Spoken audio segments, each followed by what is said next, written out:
All right, we are live and having fun. Welcome to the Gamers Den. We have a great show. We're kicking off this month the right way. Thank you, Kara, for giving us that great idea of doing it because this is what we need to focus on as well. We're celebrating Pride Month, and we have a guest. And yes, I am still going to be lazy. You're lazy. Introduce her. You know her. Don't pretend you don't. I know her. I've known her my whole life, literally. So, are you going to toss it off to me again? I mean, no. I'm tossing it to Janora. Janora is going to have to introduce herself. Ladies' Day. Yes. Wait. Are you kidding? Yes, I put people on the spot out the gate because as he's lazy. I'm not good with intros. All right, fine. And I'm not good with multitasking. I'm trying to share this amazing live streamed show to my folks on my end. Whew, but it is hard to do it. Even if you're not doing anything at the same time. But I made it through. And so now you've got my undivided attention. Hey, you guys. Yes, I am JATOVI McDuffie, the host of this show, his little sister. But only by 2 years. But you can guess on the math. Sometimes I say it's maybe 10. I don't know, because JATOVI's got some gray hairs now that I am so blessed to have taken after my mom. And but my dad is all white. I don't know if you guys, Mark, I think maybe you've seen my dad, and Kara, I'm not sure if you've ever seen a picture of my dad, but he is Snow White up top. So, with your folks, you either go, you're going to follow the genes of your mom or your dad, and JATOVI's going my dad's way, and I'm going my mom's way. But that is a long story to try to deny that I'm only 2 years younger.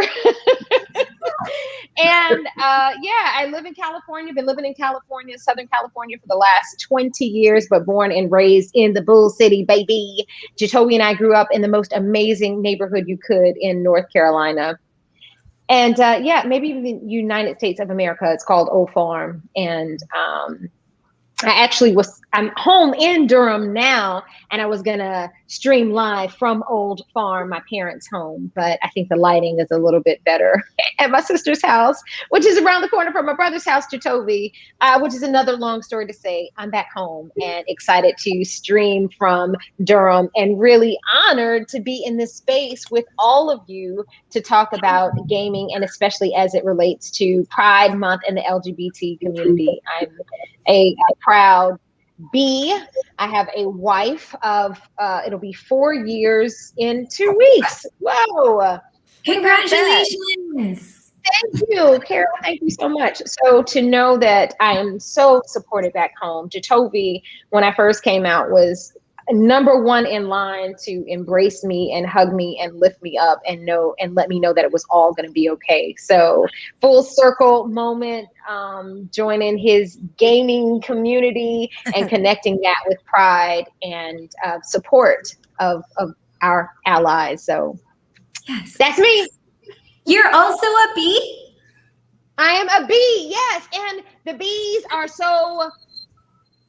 there is some biphobia out there, right? And it is also such a misunderstood and criticized component and member of the LGBT community, even within our LGBT community. So for those who are wondering what we're talking about. So I too am a bee. Yes, I'm so excited. Yes, we are bees, which means we are absolutely free, right? That's what I love. See, yes. That's what I was talking about. I was actually talking about this to my husband earlier. I was saying the same thing. I said, the greatest thing about the LGBTQ community is that we are literally everywhere. Yes. From housewives in literally the middle of America to, freaking amazing drag queens and stuff in New York City. It's kind of the whole spectrum. We kind of cover the whole spectrum.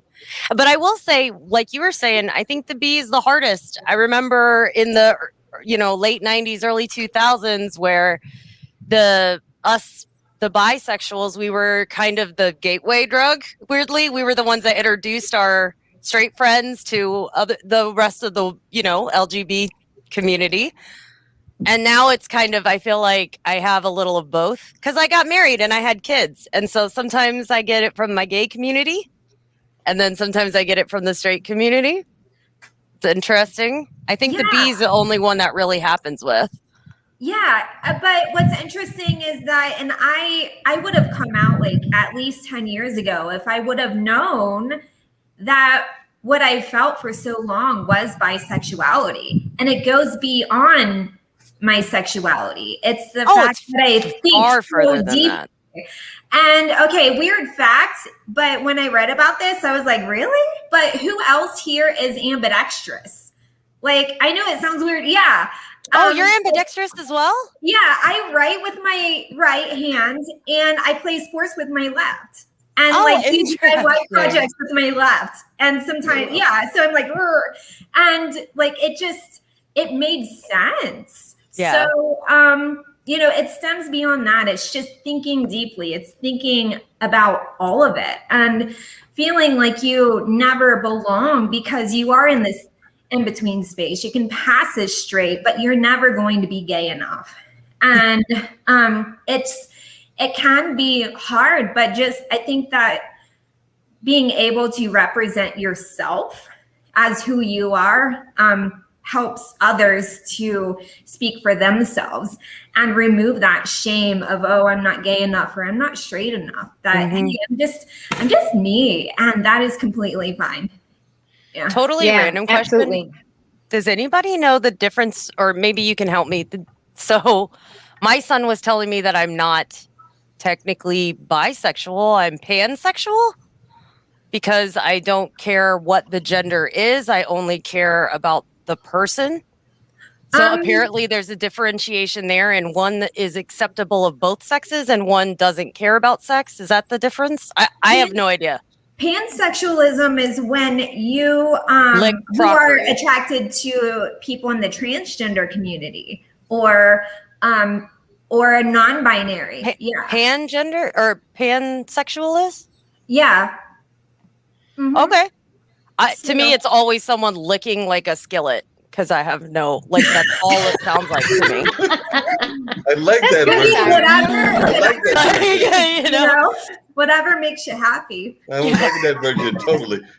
Janora, you've been actually a little bit modest here and everything, and I was not going to let you slide off the hook because you've actually got some pretty good credits in the movie world and in the filmmaking world as well. So, I mean, I know the folks that are watching the stream from your stream know that, but I don't know that all of JATOVI's folks know that as well. So, like I said, we were just talking offline about the fact that I think the last time I saw you was when you had one of your films at the Haiti Heritage Film Festival, at that time known as the Black Diaspora Film Festival, and all of that. So it's been a while since we've seen each other, and I definitely have always had a great deal of admiration for you. So I'm sure that folks would love to know more about your acting career and what you're doing over there in LA, but also about portrayals, because definitely sometimes we don't see enough of the portrayal either on the game side or on the movie side. But definitely share a little bit more about yourself.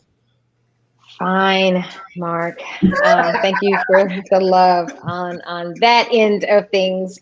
I guess I get back home and I'm just so excited just to be back home that I forget about what took me to LA.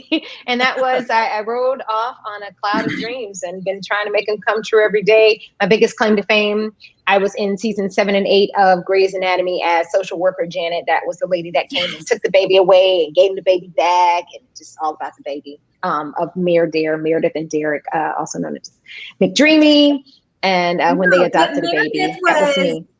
She was doing her Lifetime movie mommy stealing thing. So no, you were cool. You were like the voice of reason, and she was doing her weird like child abduction stuff. So I thought your role was amazing. I don't mean to cut in, but I was like, that role was like, I don't think it was given enough credit. So there you go.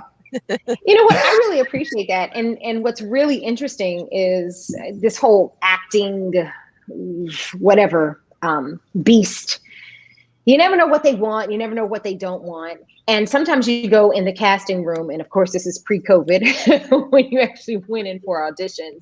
Usually you or sometimes you might show up and everybody looks just like you. Like, which version of a brown skin curly girl do they want? So it's all this pressure, like I gotta be the best brown skin curly girl.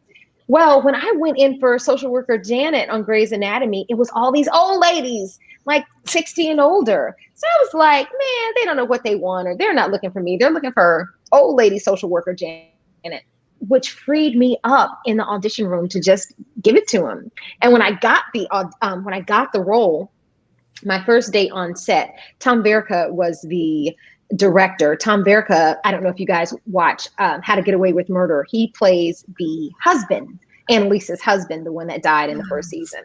He's also a director, an outstanding director. And on my first episode, I was like, okay, I'm going to be the social worker. And we automatically think these social workers are just jaded and a little bit mean and harsh. So that's what I gave on the first take. And after they said cut, he came to me and he said, you know what? We hired you because of your natural compassion and kindness. So please make sure you don't lose that. So that is a long story to talk about, a little bit of backstory and background on the character of social worker Janet. I love that you put that in there, because it really displayed, it went against the grain of like, oh, I'm going to be a hard ass social worker. It was understanding the compassion of this child needs a home, and also like, but you're also acting like an idiot, Meredith. And so it was a good balance. Kara, thank you, girl. Thank you. And then, my latest, I was on 2 episodes ago, I believe, of This Is Us. So I'm not sure if you guys watched that show or not, but it's just this really beautiful family and way of telling a story. And I played Randall, that's a Black guy on the show, his dream mom, kind of, that he always pictured him having if his current family didn't adopt him. So that is me expressing my compassion and love again. But in terms of the gaming world, I can give myself a shout out, or maybe this would relate to your audience members. I have voiced a few games. I first entered the video game world as a few characters on Grand Theft Auto San Andreas. Then after that, I've been on Saints Row, the 3rd and the 4th installment. And then I also did the single player voice of one of the characters on Call of Juarez, the Cartel. That was the Call of Juarez is known as a Western, but the Cartel is their edition where, how do you get the cartel?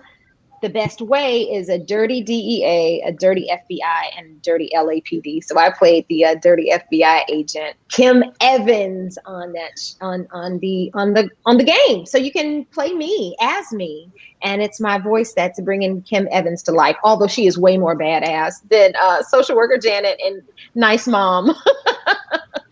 So that's me. That is How me. surreal is that to like play your? Have you played yourself? Wait, important questions first. Have you played yourself? Like, No. oh no, seriously? No, we bought the I feel game. like we're missing a golden opportunity here. I know. It's explicit, and I was so surprised when it did come on that I was like, wow, I'm on this, which is funny because I don't have any kids to like be embarrassed to be like, no, that's your mom with the potty mouth. But I have not. That is an amazing question, and maybe I should change that while I'm here. JATOVI, have you played your sister? I feel like I would pay so much money to have a video game of my brothers and I could just smash them into each other. I cannot even tell you how much I would love that. Yeah, you must love your sister way more than I love my brothers, because I would be like, you're gonna run off the road, die. Like, I feel like he's remember that time when we were 12? Like, I feel like he would have this guilt of somehow his sisters would come back and like beat him up in real life. And I get that vibe from you, Toby. You mean he's a smart man? That's what you're getting from him, is a smart man. Yeah. I know both of those sisters, and they would probably both take him out in a quick beat and everything. So you're probably getting the right vibe and all of that. So there's no doubt in my mind that they would That's definitely take him out and take him out very quickly. So I think that he knows where he falls in the family Smart man. history and all of that. So I think he knows where his role is. But that's just my take on JATOVI and his sister and the other sister that is a dentist, if I'm remembering correctly, and everything. Oh yeah, she could take you for sure. I would. Yeah, she could definitely take you and all of that. Hold on, Janora, you left out how your expo stuff that you've done as well. Oh yes, expo stuff. I don't know if I can reveal that. I don't know if Some I'm of allowed it? to say that. Oh, I just know because I have to sign some things that I can't say. Oh, but yeah, just know that I have Oh. made appearances at several E3 conventions in a very exciting way. I have a Now I fan wanna base, but but it's not Janora's fans, it's someone else's fans. But this being has a whole lot of fans, and it was so exciting to be in the mix at E3, which is on a whole nother level of game love fandom. But you guys know that. No, yeah. I did that for the Big Mouse. My friend was weirdly enough Pocahontas, not Mulan. I have no idea why, but but I totally get what you mean. It's a little surreal when people come up to you and it's not you. You're just like, yeah. I get that a lot, Pocahontas. Janora, one of the things I was curious about, and I actually used to love the show when it first came out. Then life got in the way, and I got busy, and I haven't watched it as nearly as much as I used to and everything. But I love This Is Us, and part of the reason I love This Is Us is because it tackled a lot of issues that I know JATOVI is also aware of in terms of race relations, in terms of orientations, in terms of a number of other things as well. So I'd love to hear your take on that particular TV show and how it handled representation. Because to me, when it first came out, and I remember watching that first season, I loved the way it handled everything from interracial relationships to some of the things in the LGBT community to a number of other things as well. So it seems like that's part of the reason that it's had that kind of longevity, but that's just my assessment. I was wondering if you could talk a little bit about how they handled dealing with these different difficult subjects, and if you think it's something that TV shows are doing a good job of in general. Mark, you ask some amazing questions. You should host a podcast or something. Just teasing. You know what? Just like Siren asking about me playing myself in my game, I actually don't watch This Is Us. However, I do have an answer to that question because I know so many people do, and they watch it for the exact reason that you described it, is they tackle things head on and talk about some very important, uncomfortable, but so important things and issues in this world.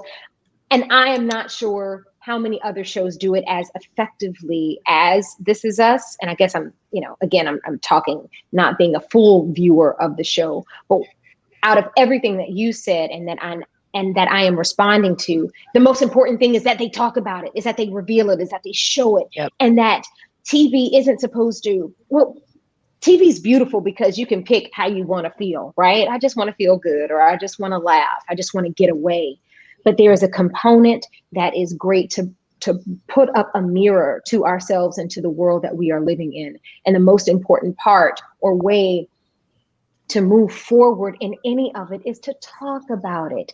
And yes, we see it's uncomfortable, but we also see the beautiful end or progress that is made in terms of connecting, in terms of seeing each other as human, instead of like, oh, you're different than me, or, oh, that's how you feel about this subject. But if you just take it head on and talk about it, but understand that the foundation is love, or is just the desire to come to a better place, then I feel like that is the best position to talk about things from.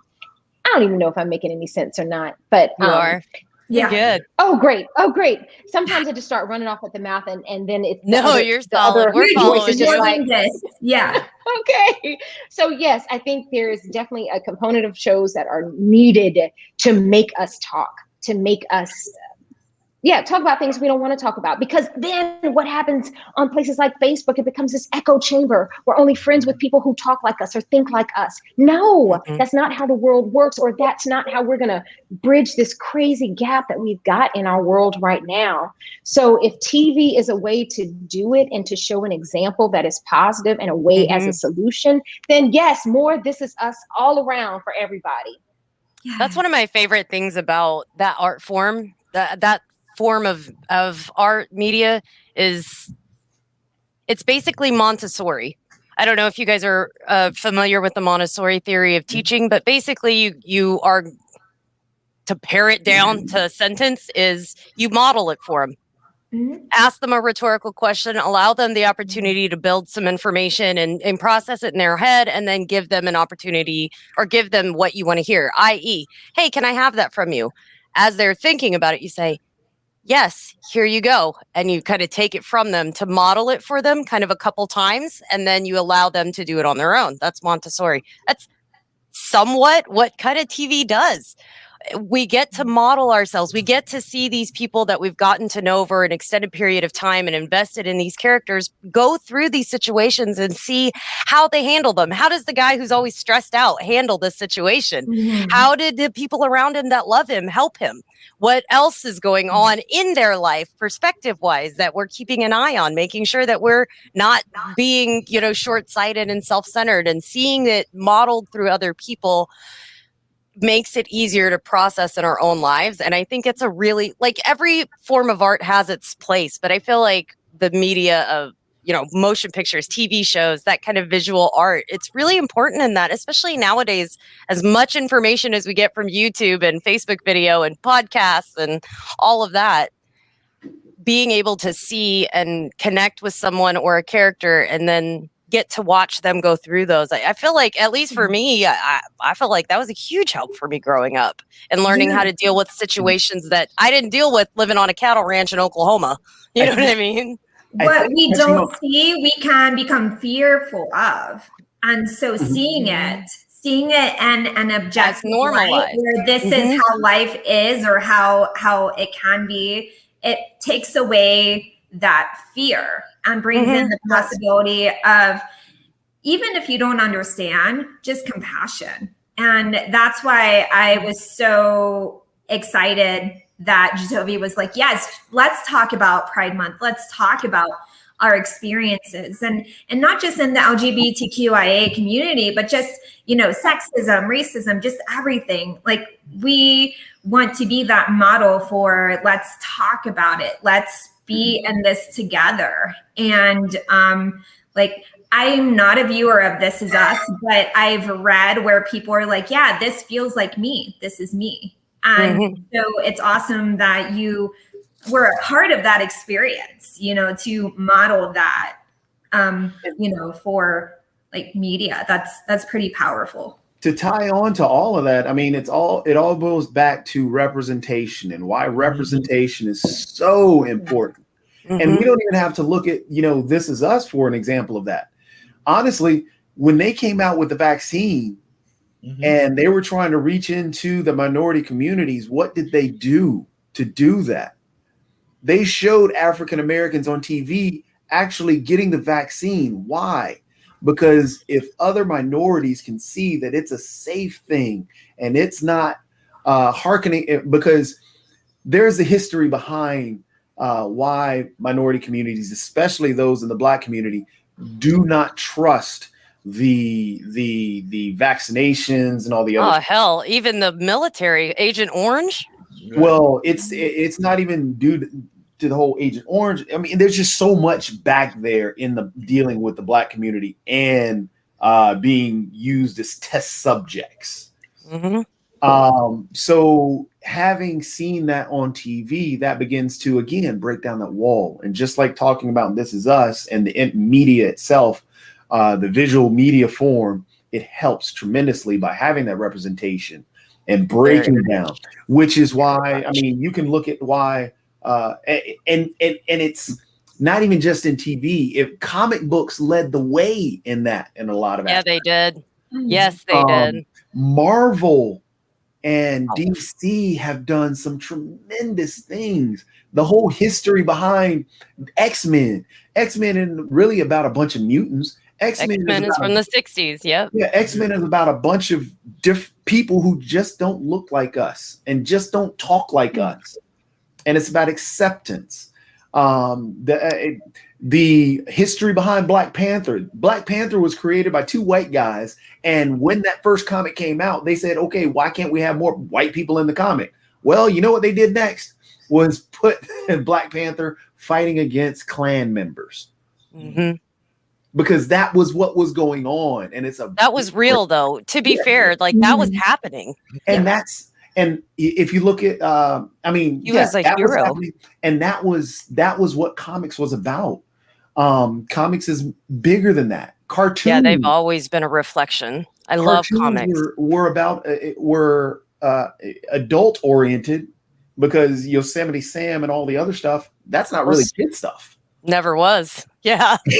So it's all about representation. Even rap music. The histrionics behind rap. Rap itself was not, hey, look, this is not a glorification of what's going on in the ghetto. I'm telling you about the ghetto because this is a problem that we need to fix. Mm-hmm. And that's the histrionics behind it. And that's all the representation and everything else. Which, in the gaming industry itself being super young, a big shout out to a lot of the companies that are actually putting in Pride Month things. Because before that wasn't a thing. Yes, I know. And the dark side in the gaming industry and the gaming world, because if you take that Facebook comment section and amplify that comment section, that's the gaming world on a dark side. Because SIREN has expressed on many occasions about the stuff that she goes through as a woman. As in the LGBTQ community, there's so much in that area that never really gets talked about and never brought out. So it's great to see companies like Psionic with Rocket League doing things. Yes, they have a lot of cool Pride stuff on Rocket League. Yes, this was the free giveaway that they've given away in Pride Month, or these tires on this car, for example. So you can actually celebrate Pride Month the whole month and then on by having a set of tires to represent Pride Month. Or Riot Games is doing a whole bunch of stuff. Even though Riot Games has had problems dealing with misogyny and sexism. Mm-hmm. Mm-hmm. Right? They're trying to make amends and battle through that. But Blizzard right now is doing I think they're calling it like their birds skins. All of them are like birds of paradise and stuff. They're all rainbow colored skins for all of the new ones too. Same concept. So the more that is new. I don't remember that happening very long ago, even a few years ago. Do you? No, it hasn't. I can't think of any time that I've seen patches drop for Pride. So that's kind of cool. This might be the first year I've noticed.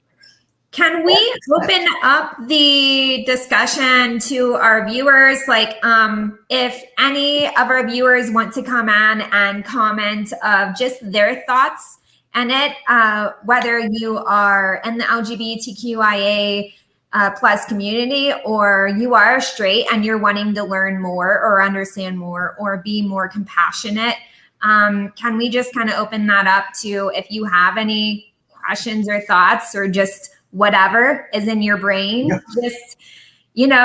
just talk to us. And no outing anyone, no specific people, just talk to us if you want to. I don't know, I just kind of feel like I just want to be able, I think we all just want to be able to just have this discussion and have it open to everyone. Yep, the discussion is wide open. If anybody wants to talk, has questions, anything, anybody, any viewer, any listener, even via the podcast when I put it out there later, can submit questions and we'll bring them up next show. As a matter of fact, we might do this the whole month. This is going to be great. That'd be great. Yeah, it sounds like a great idea. That would be really nice. as you guys know, I'm a big advocate for representation and, you know, giving people the platform to discuss, because as It's Asian Pacific Islander month as well. That is true. Nice. Very true. But yeah, Not that I know anything about my own heritage, so I'm adopted. but there's your chance to learn. Yes, you're learning. By the way, as folks with having that conversation, I was just thinking about a number of things. So, you know me, I'm always researching at the same time. And one of the things that I saw was that, and it comes to something that JATOVI just mentioned earlier, which is that we've been seeing more characters out of the LGBT community that have been put it into the video games. So actually, the Wikipedia was saying that in the history of the games, there have been almost non-existent, reflecting how overall it's been a very much of a heterosexual medium and all of that. But that is changing, and somebody had actually gone through and found 179 games that had some LGBTI representation and all of that. But definitely, that's not nearly enough reflecting on what the population is and along those lines. So I was just wondering if folks had seen some of these games, because they do mention some of the games that actually have strong characters, and what they thought of that game representation and everything. What games? Yeah. Hold on one second. I'll tell you some of the games, because that's why I do this lovely research and everything, because they actually listed some of the games, and they were able to mention a couple of the games that have characters and everything. And I will tell you a few of them as I pull them up. Among them is Kiss for the Pearls, which is a game that was made in 2006 to 2016, and it has various characters that fall in that. Ace Attorney apparently has one, and I am familiar with that game. And apparently there is a character in Assassin's Creed 1, 2, and the Brotherhood and the Syndicate. So apparently Assassin's Creed has been doing quite well. One of the mains that you can play on an assassin is bisexual. Bisexual?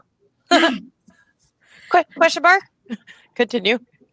I mean, isn't Metroid like Metroid was played as a male and then revealed as a woman, right? So even in the very least, androgyny slash just transgender, but definitely androgyny, and that made people lose their minds.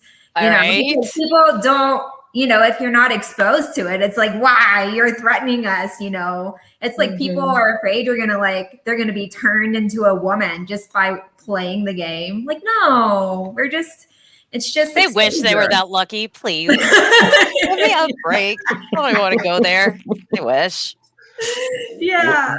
Well, you know, one of the greatest experiences I've had is I've had the pleasure, as a Janora knows, I've curated and I've judged some of the festivals at the Hayti Heritage Center, but I've also done that for the horror films and all of that. So I think I've done that now 2 years and everything. So I judged and was a judge for Nevermore, which is the Carolina Theater's kind of horror fantasy festival and everything. But this year is actually my second year of being one of the judges for Out South, which is the former LGBT festival that the Carolina Theater does and all of that. So that's an adorable name. Out South. That's Out awesome. South is what it is that now is called. So witty. Yes. But a lot of the conversations have been exactly what we were talking about, because a lot of the conversations, even in the movies, have been people that are coming out of their shell and reflecting on what their lifestyle is and sharing that in the movie version. I remember one of them was actually talking about an amazing event that was not Mardi Gras, that apparently goes on in New Orleans and that a lot of people attend on a regular basis. So I'm trying to remember the name of it, but it was a whole kind of neighborhood that is very drag based and all of that. So they have this amazing festival that goes on there in Louisiana, in New Orleans. So they were showing that. And even one of the things that they were talking about was ethnicity within that, because the filmmaker was an African American. So he was showing that he separated away from the main activity and created like a whole show that was letting folks reflect on that part of their heritage. So that was an amazing film that I watched and definitely gave it good grade. So hopefully it'll be showing during the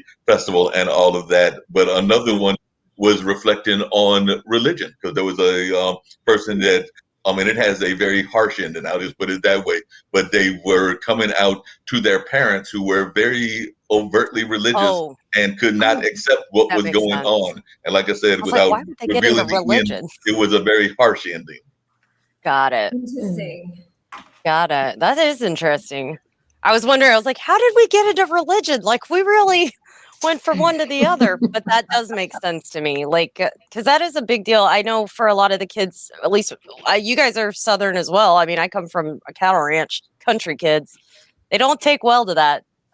That's tough. So the Bible Belt does not want any of that in their state, their air. I don't know. So I do have to say, though, I love how easy it is now. I mean, do you guys, we all remember, right, the whole movement in the early 2000s. I mean, it was only 20 years ago, but it was never anything that was talked about. There was no representation. The idea of representation for LGBTQ plus, it was just not a thing. And now look, now we're talking like you have your own coming out or out in summer or whatever the adorable witty name is. Like there's so many opportunities now. Like it's so cool to be able to openly talk to people about this. When I vividly remember, you know what I mean, not being able to. Yeah, even in Sex and the City and the early 2000s, you know, it's very taboo. Yeah, they had snarky comments about it. Well, think about all the people that lost their careers. I mean, like Melissa Etheridge, she was very, very talented and a great blues player. No more career after she came out. You know what I mean? Like that was one of those things back then that nobody wanted to hear about ever. And now we get a whole month of parties, you know? Yeah, it's like, oh, you're a strong woman and you're trying to have a good career. Oh, you're also a lesbian now too. Like, oh, we're going to push you under the rug. And that's just incredibly sad. I know for me, I didn't come out, you know, because of that. And then when I did, it was almost like a non-coming out. Like I didn't even care what anyone thought. I just decided to talk about it one day. And then that was that. Like I was talking to my brother this morning because I did make a post on Facebook. Someone inspired me on LinkedIn, and it was just like she was talking about her journey. And I thought, you know what? I don't talk about it too enough because on one hand, I'm like, oh, it doesn't matter. However, for those who are on the fence of coming out thinking it doesn't matter, it does matter to them. So why doesn't it matter to me? So I made a post as well. And my brother, he texted me this morning and said, I'm so proud of you. Good post. And I called him immediately and brother, I hope it's okay. I mentioned you. Sorry, but love you. But I said, thank you so much. I don't really think I officially came out to you. I just was telling you one day that I was dating a girl and or a female. And then that was it. And he's like, yeah, we just don't talk about things. And I said, yeah, the family way is to just like generalize and be like, yeah, I get with the program. I've been telling you all along, you know. Yeah, but honestly, it's hard. Like, because I'm kind of with you, Kara. I never like came out. My family just knew. But like, Janora, how was it? Was it like that for you? Or, I mean, I feel like that's a tough, how do you even broach that subject? Like your brother's going, we don't talk, but at the same time, it's like, we could talk every damn day. And I don't know that I'm bringing up like who I want to bone with my husband or my brother. You know what I mean? Like, so that makes it complicated. How do you even bring that up? How did you do it? Well, my family sounds similar to Kara's family. That we don't really talk about a lot of things. That's a lot of pink elephants that hang out in the corners. But although that might be the case, there's also a lot of love. And I am so, again, blessed and grateful to come from such unconditional love. And like I said, when we opened the show, JATOVI was the first to embrace me. And it's interesting because I live in California. So I'm thinking I'm doing a lot of gay stuff in California. Ain't nobody gonna know in North Carolina. because that wasn't my circle in North Carolina. And I feel like if you were only following specific gay things, then you would find me. So I felt like for a long time, I felt like I was living a double life because I necessarily wasn't fully in the closet in California. But I wasn't ever in that this circle. Is what I'm doing when I came back home. So you asked about coming out to my family. I actually was in a news article. So when I was on Grey's Anatomy, I was also co-hosting a web series about out and proud people of color. The guy who produced the show, remember, I'm not really in the closet in California. So he approached me about the show. And for me, I always would come to a place where, who are you going to be in this moment? And for me to say no to being a host of a show, I love to talk. This is my thing. And ask me to host anything, I'll say yes. So why would I say no to something that could move the world forward? So I said yes. So I'm co-hosting this show. I'm now on TV. And so I was recognized by Advocate Magazine's 30 Under 30. Yeah. Which is a huge honor, right? Hell yeah. Awesome. So, this was their 40 Under 40. I'm sorry, I'm giving myself too much credit too early in life. So it was their 40 Under 40. Yeah, we can say 30 Under 30. Yeah. And so in the article, I'm talking about the power of coming out. So all the things that you said, Kara, in terms of just power of being out, being seen, representation, JATOVI, what you're talking about. But even in addition to giving people the courage to say, yes, I'm going to love who I'm going to love, I'm going to be who I'm going to be, it's also the people around who may have a son or a daughter or a student in a classroom that's gay. Give them the permission and the courage to do what's right and to still love and to be that example of, I've known Janora ever since she was in kindergarten. I think Janora's awesome. Janora, like A+, if A equals B and B equals C, then A equals C. So if you love Janora and Janora's gay, that means it's okay to love a gay person. So yes. Even being that example for people who just might be on the outskirts and just might not understand. And even if they're not in a position where they are engaged with others, they also go to the ballot box. And that's important too, to know that when you go in and you vote, you're voting for my right to be married to this wonderful woman that I am married to. So on so many levels, like coming out is important. Yes. I never want to out anybody, and I'm never going to tell anyone how to live their life. I just want to, be the example and speak as much as I can about what it can change and the power that it can do. But going back, long story, to my own coming out story, I was recognized in the 40 Under 40. I talked about the power of coming out, although I wasn't fully out at home. I had, I think by this time, taken a friend home. But that's neither here nor there. Friend, I've got a new friend. I want you to meet mom. Yeah. Sure. Yeah. I was challenged by one of the PR guy for my show to post it on Facebook. And now this is pre everybody's mom and dad and teacher on Facebook. This is like early days of Facebook. This is like 2011, I want to say. Yeah. But how could I say no? Again, coming to a point, who are you going to be? And I was not going to talk all this stuff, be given this wonderful honor and award and say no. Like that would be whack. So I posted it on Facebook. And JATOVI, I don't know if you know this story. Our sister-in-law. Oh, I know this one. Our sister-in-law saw the post and sent it to my parents. And neither of my parents were on Facebook at this time, but she emailed it to my parents and said, Janora was in a great article. You should check it out. And to this day, I will always look for people with the best intent, and do it from love. But she outed me to my parents. And so remember, Kara,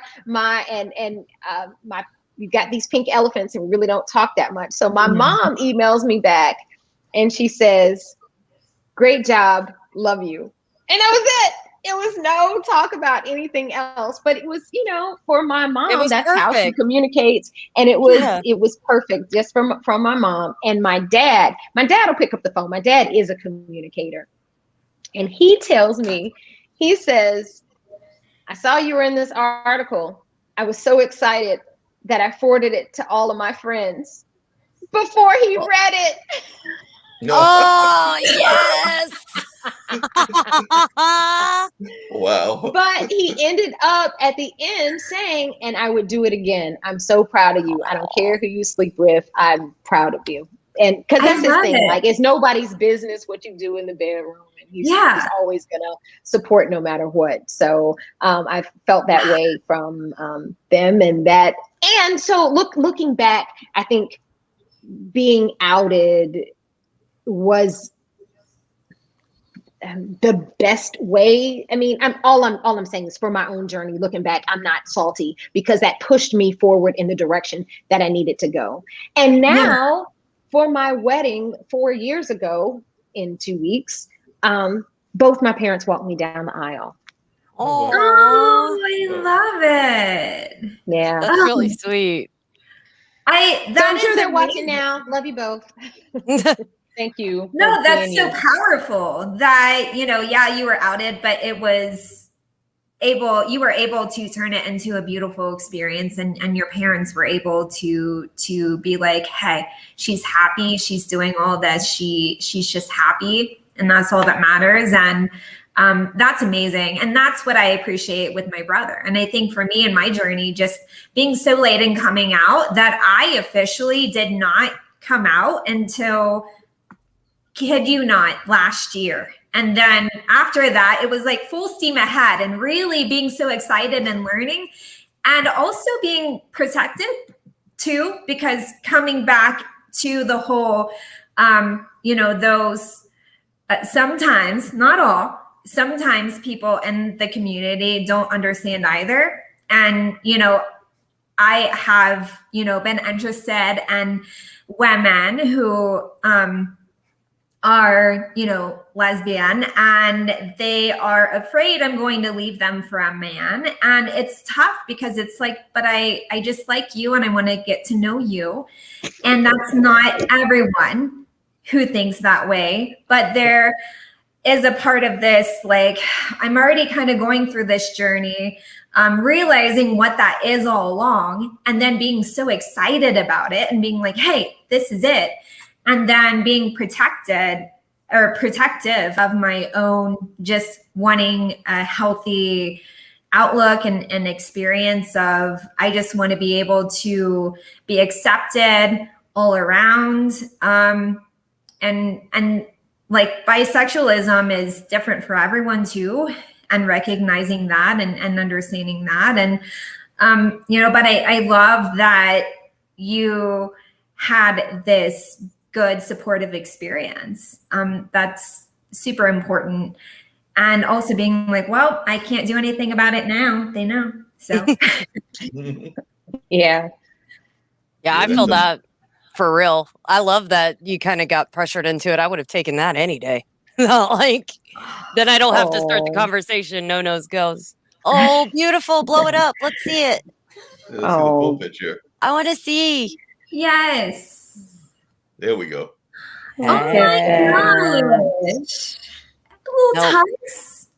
Beach and wedding. JATOVI's kids were our ring bearer and flower girl. Okay. Little man. Could that be any better? Yeah, and it looks like there was a nice breeze too, so you guys weren't getting pelted by the sun and just wanting to die. Like, it's it was beautiful. a great day. We ended up getting married in Puerto Vallarta, Mexico, and believe it or not, Puerto Vallarta is the most gay-friendly city in Mexico. So that's how we ended up there. Wow. Oh, nice. Who knew? Yeah. Your parents are adorable. Yes, and for those who were here at the very beginning of the show, you see how my dad is all gray. My mother's hair, she's never dyed it a day in her life. She's 77, and it is all jet black. So, oh my gosh, killing it. I am loving that tux. Whoa. Oh yeah. Oh, so my wife is quite the fashionista. We had 3 wardrobe changes and she picked out everything, hers and mine. Yes. Good. Even better. Yes. You don't even have to think. She just got it all done for you. That's awesome. I'm here for that. I love it. Yeah. Problem A solved. good blazer, maybe a bow tie, and you're set. Picking out clothes is my least favorite thing in the world. I love that she did that for you. I'm so Oh. jealous. Mine too, Siren. So you came in on a horse. That's amazing. I know. I No, cannot even with this. Well, Layla Just came in tell on me. the horse. Okay. Oh, yeah. This wedding is I- amazing. It was a good time. It was a good time. A good time, girl. You got married on a beach with a horse in Mexico. That's freaking out. That's a fairy tale. That's Yes. amazing. You're literally my hero, Janora. Like you're just Oh, an amazing girl. human being. I want a horse. No, I don't want a horse. I lied. I want to ride a You lived horse. on a farm. You had a horse. Yeah, exactly. You That's know, what I wait was a like. minute. Never mind, You I were lied. raised with horses. You've I got remember plenty of those those days. where you were raised at. That's why I left. I want a city pygmy goat. So when Henry, my dog, acts up, my goat can just like headbutt him. Pygmy goat. Oh, Yeah, I You're gonna think be I told wearing- y'all before I had a pet goat when I was a kid, so we might have to bring Oh, the goat wow. back and everything. oh my crap. Pet goats. Ooh. It was the neighborhood goat actually, because it became everybody's favorite pet. You know, that's what happens Aw. when you got a billy goat that has horns. So living there in rural North Carolina, everybody was coming there trying to wrestle with the goat. So like I said, I just remember the neighbors That's went back so because they wanted to country. wrestle the goat. That's the countryest shit I've ever heard. Everybody come over and wrestle the goat. Like, I'm sitting there going like, just to let you know how things can be. I'm sitting there going, and this was the time my folks had the radio station, and the neighborhood kids were coming to wrestle the goat. They could care less about me and Malik, my younger brother. We're sitting there going like, are you all coming to visit us? No, we're just coming here to wrestle the goat. We can care less about you. every time you say wrestle the goat, it makes me giggle. I'm sorry. I'm trying to keep it together. You It's can't together tell me over there, about but- it. Oh God, I need a minute. Siren. I was having too much fun over there. I could just see little kids in the front yard chasing this goat and randomly like button you guys and crap. Oh God. Well, I'm sitting there, as I recall, the goat was looking at us like, would you please get these kids off of us? Or get off God, I love it. get this so goat off of me. ridiculous. We Okay, have I'm no. done. Oh, oh, oh, Okay. Getting back to more serious topics, just to have, but definitely, you know, I love having light moments as well. But I do remember here in Durham and North Carolina, and it comes back to social media, when folks would do that whole litmus test, because, you know, we had that infamous, and I did use that word intentionally, infamous bathroom bill and everything. And the folks were literally on social media, you know, deciding on which side of the camp you fell on, like, literally dropping people and like stopping them being their friends, depending on which side of that issue they fell on, because it was a push to have bathrooms that were going to be not just your man's room and your woman's room, but there would also be a third bathroom as well, and all of that. So that's part of what the bathroom bill was reflecting on, and all of that. So while that was going on, and this was a few years back, did you remember that, both JATOVI and Janora, and anybody else that wants to comment it on, and how was y'all's experience in that? Because I remember I actually had a friend that had at one time in their life identified as being a part of the LGBT community, and they also had folks in their family that definitely were in the LGBT community, but they were adamantly against that bathroom bill. They did not want any sort of representation going on of different styles of bathroom etiquette and all of that. But do you remember that, and what was y'all's reaction when it happened? I guess is my question. Do we remember the bathroom bill from only 5 years ago? Well, yeah, about 5 years ago. Yeah. I mean, I remember it. I can't believe it's been 5 years, honestly. I felt like that was way more recent. It hadn't been that long. It's still a battle that goes on. You see my Facebook page and my comments, and I have no issue at all with an individual not only competing in sports in the gender that they identify with, but also going to the restroom to pee or poop or do whatever they need to do in the bathroom, because I'm not worried about their bowel movements, because that's all they want to do is just go to the bathroom and go. It's so weird to me that it's that big of an issue. I know that a lot of people, I mean, obviously when we go to the restroom, we feel exposed and we're, insecure. However, like, I promise you at no point are they going in there to look at you. Like, nobody goes into a public bathroom on purpose just to hang out. Like, that's not a thing.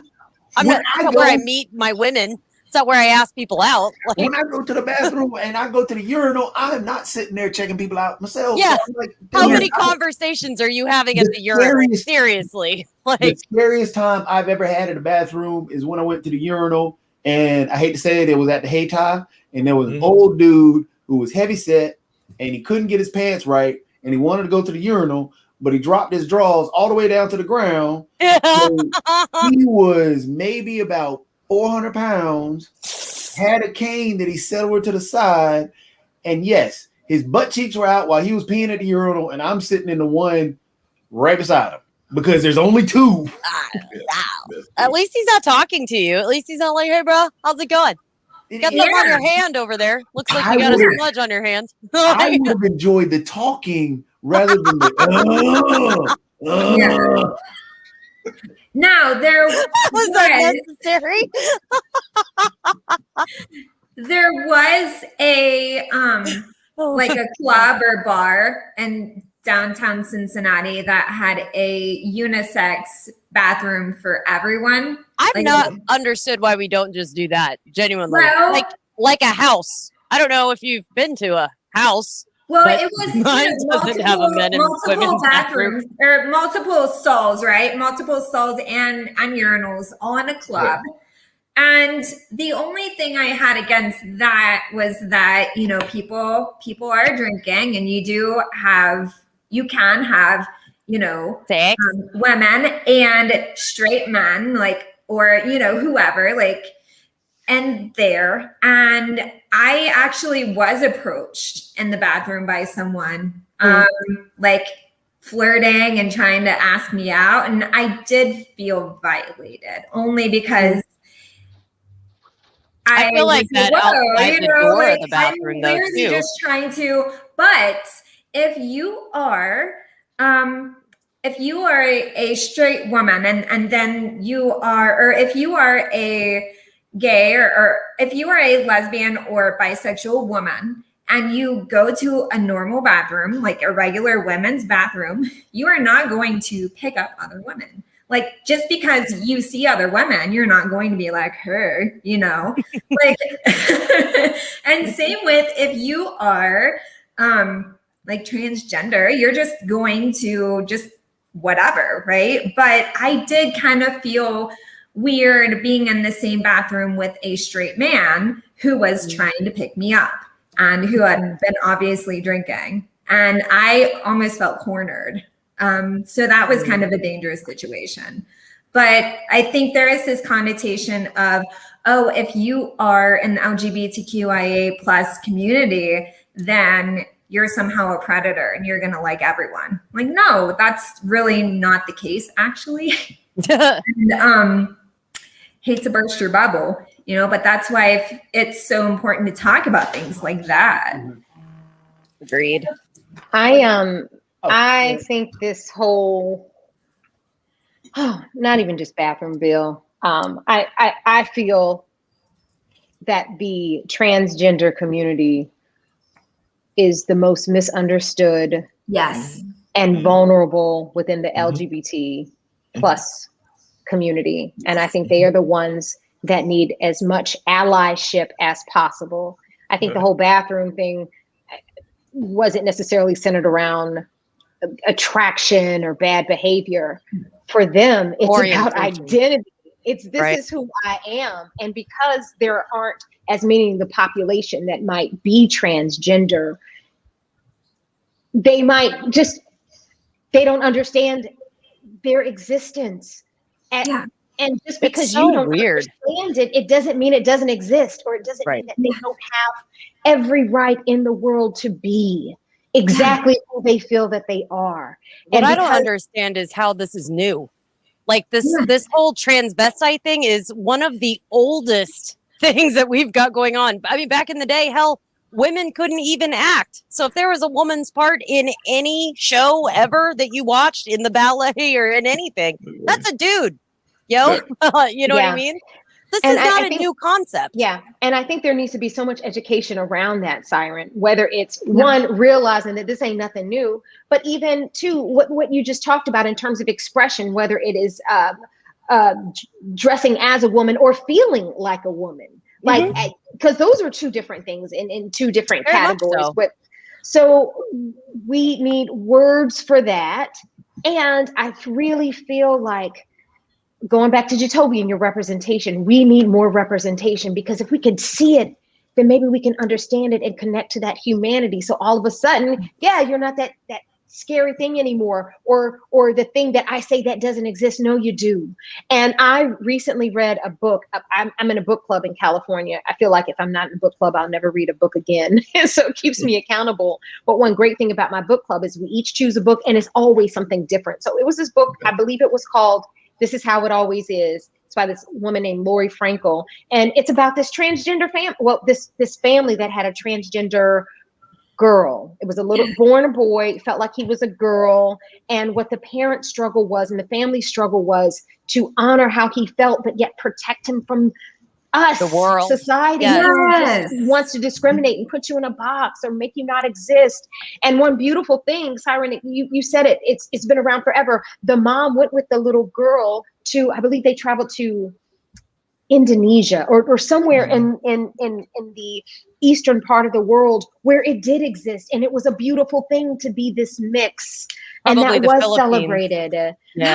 So it took me reading that book to even have a better understanding of what they go through. And in terms of the current legislation, one of the things is not allowing children to get these hormone blockers. But what happens, and this is coming from me reading this book, it has to be taken at a certain age for it to be effective. So I just hope that the people involved with making the rules and voting just seek to understand before you cast a vote or you make a judgment on something. Understand and granted, sure, everybody doesn't have a transgender member of the community in their neighborhood or maybe even at their school, but seek out something, seek out to learn and understand through all of that. We're all human and we are all deserving of compassion and love and respect. I love how you said that in the book, the family was protecting the girl from the world being a threat to that girl, not the other way around. The girl was not a threat to the world. The world was. So you read the book? You read the book too? No, but I love that book highlighted it. And what's it called again? Because I actually want to read it now. This Is How It Always Is. By Lori Frankel. I think that's the name of the book. By the way, Laura, Kara is a health coach or a life coach. Health with, diving into life stuff. You can't have health without a life, But to touch on what you were just saying, in the transgender community, I read an article. They were talking about how less than 1%, actually less than 1% of the population identifies as transgender. So everything you said is correct, and it makes it even worse when we truly minimalize that population. And what's really tough is we're talking about reading books. The society that we currently live in, we have to understand our society. Everybody here is looking for 5 seconds of fame. It's not 15 seconds anymore. It's that 5 seconds because we're wanting that instant gratification. We want that instant knowledge. And half the time we don't even look it up because we saw something on TV. Harkening back to what we were talking about earlier, where the media, the entertainment industry or the media itself has so much power. Most people only know the transgender community based on Caitlyn Jenner. Their representation. Yeah, in the media. You're 100% right. The only representation that they know and that they're ever going to think is out there is Caitlyn Jenner. What is Caitlyn Jenner doing? I mean, no, being psychotic. We know that there are more. We do.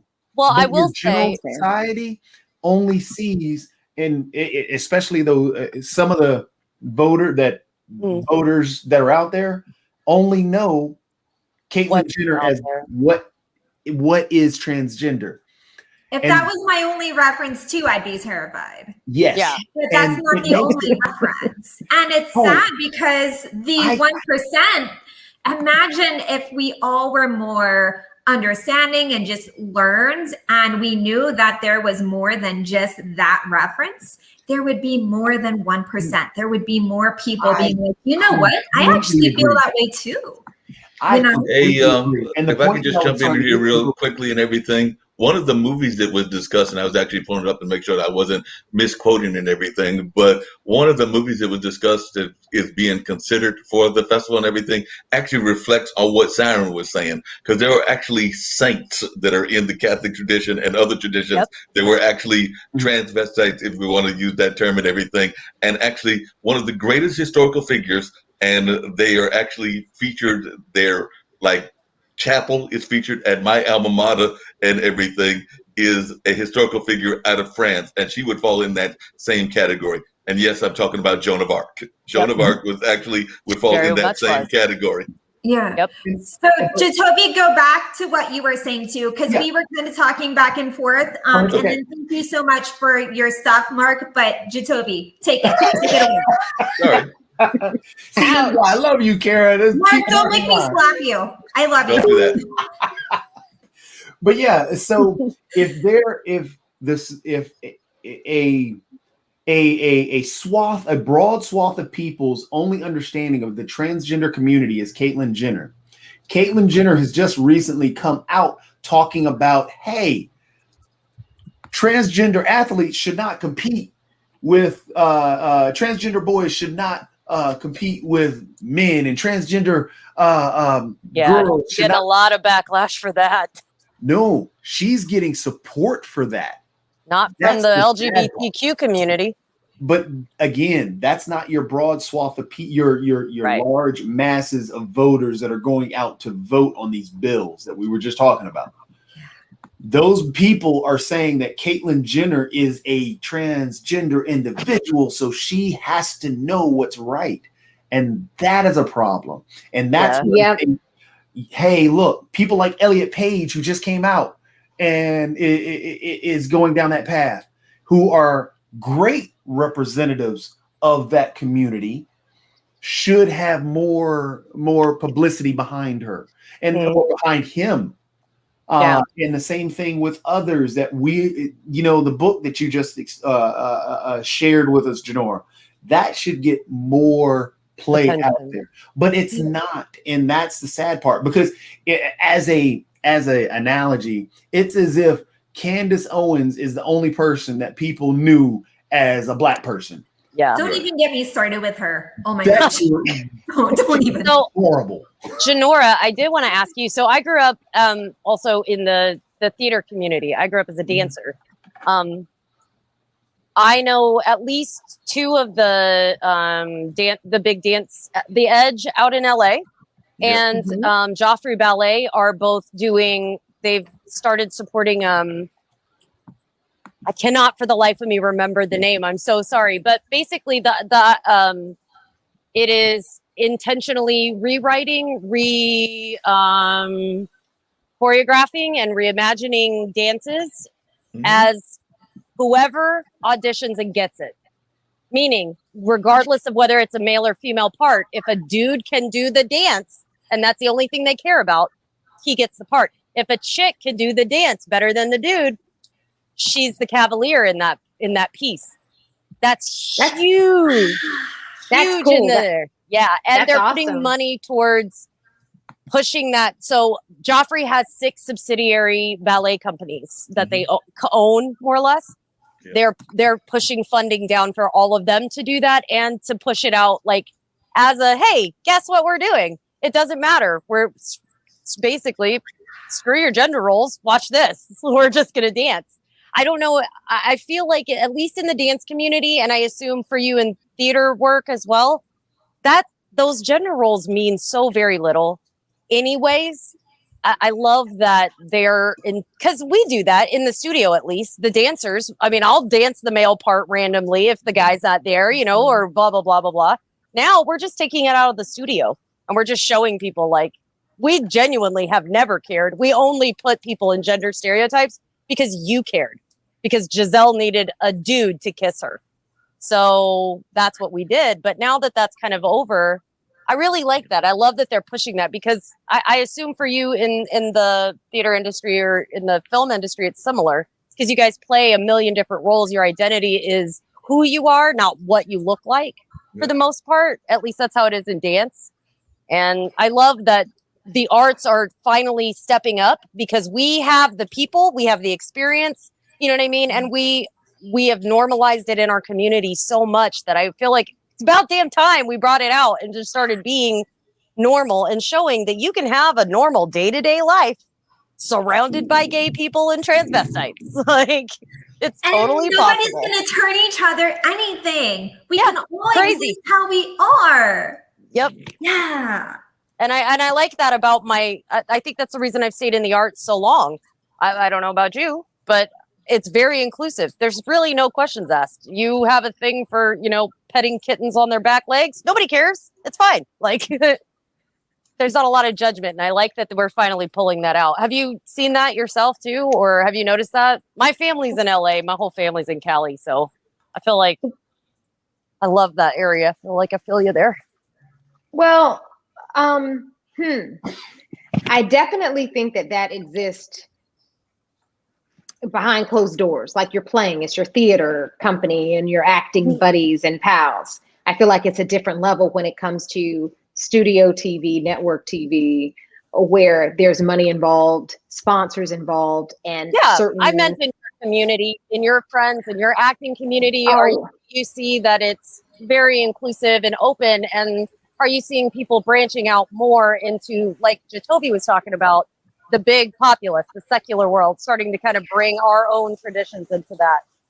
Well, I do think that there, specifically in terms of gender roles, do I see that being the line being blurred and people respecting like women in traditionally men parts and vice versa? Is that the question?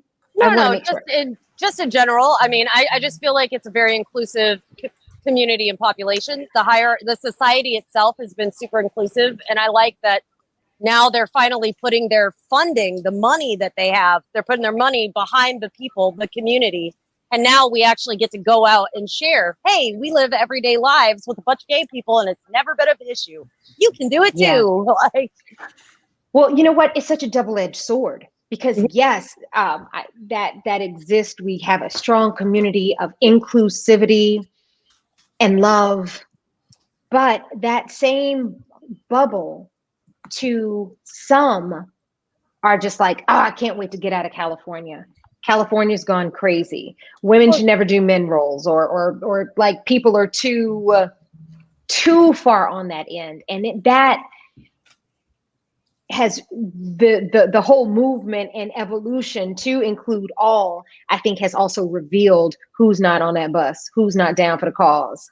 And so it, like, how do we then go back and build that bridge to show, hey, yeah, I'm not threatening nothing in your life. Exactly. And if you don't get down like this, that's great. Then don't do this. Yeah. So yes, we are moving forward. Yay. But I feel like it is a climate. No, I'm with you. It's a double edge for sure. And then you add the climate on top of it, because this was happening before COVID and all that crap. You know what I mean? Yeah. This is not a new issue either. So you add that on top of it, it makes it crazy. Yeah. It just shows how important it is for people to highlight how important it is to show that representation. Like, hey, I am part of this representation, and we're all going to make big power moves to be a part of this. And we're going to go, get the money and put the money where it needs to be. And you definitely have to be willing to of empowering ourselves and empowering each other to put that into play. Right.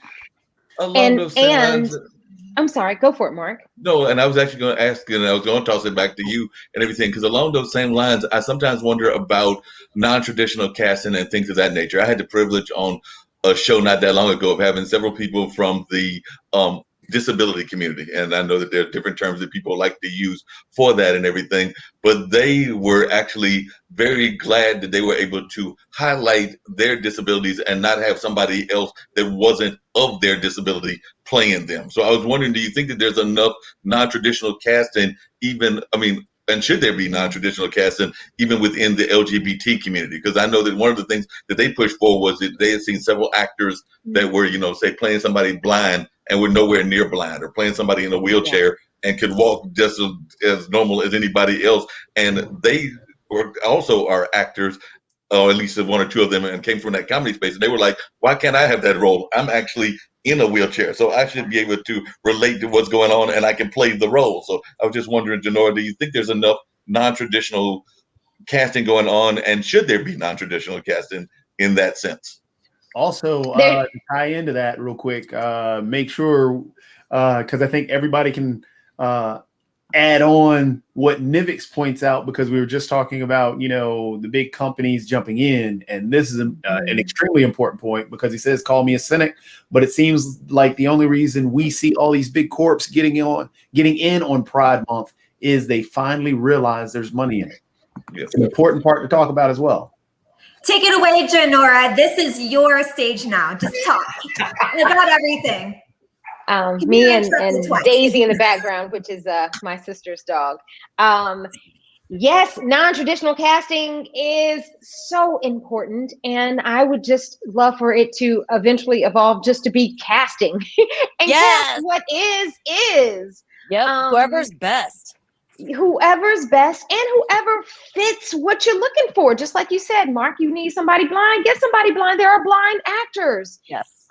If you need somebody who is non-binary, get somebody non-binary. There are non-binary actors. And yes, there has been movement in that direction.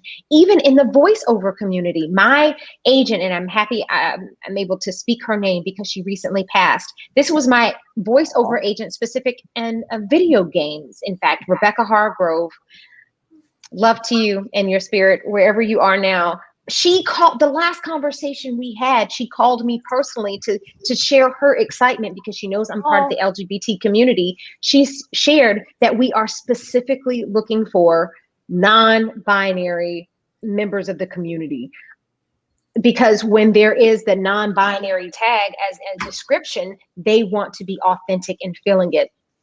And going back, I really think during this pandemic, we also went through the murder of George Floyd, which also flipped and pushed a lot of things, as in going back to voiceover, in terms of realizing a Black life does matter, then cast me when you have a Black animated character. Yeah. Granted, you can be the voice of whatever, and all Black people don't sound like this. Like, no, you can cast anybody. Good. But if you want a Black person, there are a lot of Black voice actors out there. So whether it's whatever non-traditional box you want to check, yes, Hollywood is doing something about it in terms of the casting and making it truly authentic to what the person is. And what represents the entire world. I was just watching, what was I watching? I think a lot of people was, the Grammys, was it the Grammys that just came out? Billboard Awards. Did you guys see the Barbie video? Mm-mm. They had a Barbie, representing accessibility, diversity. They had a Barbie in a wheelchair. It was so beautiful because that community exists, and we always want to turn a blind eye to what's to what is Uncomfortable. the norm. Right, and turn it away from what's uncomfortable. But what's uncomfortable is our neighbors, is our family members. Let's embrace them just as much. And yes, so in that case, accessibility, whether it's accessibility, whether it's something in the LGBTQIA plus community, whether it's something related to skin tone, whether it's Black, whether it's Asian, whether it's whatever, let's see it all, because that is what the world is. And the more we can see it, the more we realize that we have more alike than we do different. And in terms of Nivik's comment, yes, money is involved. Things go wonky. Companies realize I can get some of that money. But you know what? Even if the intent is making more money, if it's the chance for more representation to get out there in a positive way, I'm for it. Mm-hmm. I think my favorite casting that I've seen recently in the last few years is when they cast, I cannot remember her name, the little Black girl for Ariel. That's what I want to see. As much as I love the idea of casting someone in a wheelchair for a part in a wheelchair, to me that seems like A plus B equals C. That seems pretty simple. What I want to see is who fits it. I don't care what they look like or what their orientation is or any of that crap. Let's fit it, like you were saying. Let's fit it. What's the right move? Who's the right person for the part? What fits the entire project? What closes that whole circle? And sometimes it's not how it was written necessarily. Mm-hmm. I like that. That harkens back again to what comics does. One of the biggest shows that just came out, they just pushed over to Amazon Prime. It's a great show called Invincible. Invincible was it was a comic. Now it's an animated series on Amazon Prime. They've done season 1. Phenomenal season. Kids don't watch it. Don't watch it. No. But they've taken some of their characters and actually changed their gender, also changed their race. To like make it more inclusive. And the reason they did that was to make it more inclusive. Yep. So yeah, comics does a great job in leading the way in that world. You know what show that I think did a really good job with everything, every box you want to check, it is in this show, and it's beautiful and it's colorful and it's human. Sex Education. Did you guys see Sex Education on Netflix? Yeah, that had everything. It was great. Yep. More, please. Yes, thank you. Also, kids, don't watch that one. Yeah, don't watch that one. Am I under a rock? I need to find out what this is. It's super vulgar, but the coolest thing about it. Yeah, the coolest thing about it is, like she said, it's everyone, and it's representation in the most awkward and vulnerable part of your life. Basically, they're all going through puberty. So everybody's kind of on equal awkward footing regardless. So that's what makes it kind of cool as far as representation goes.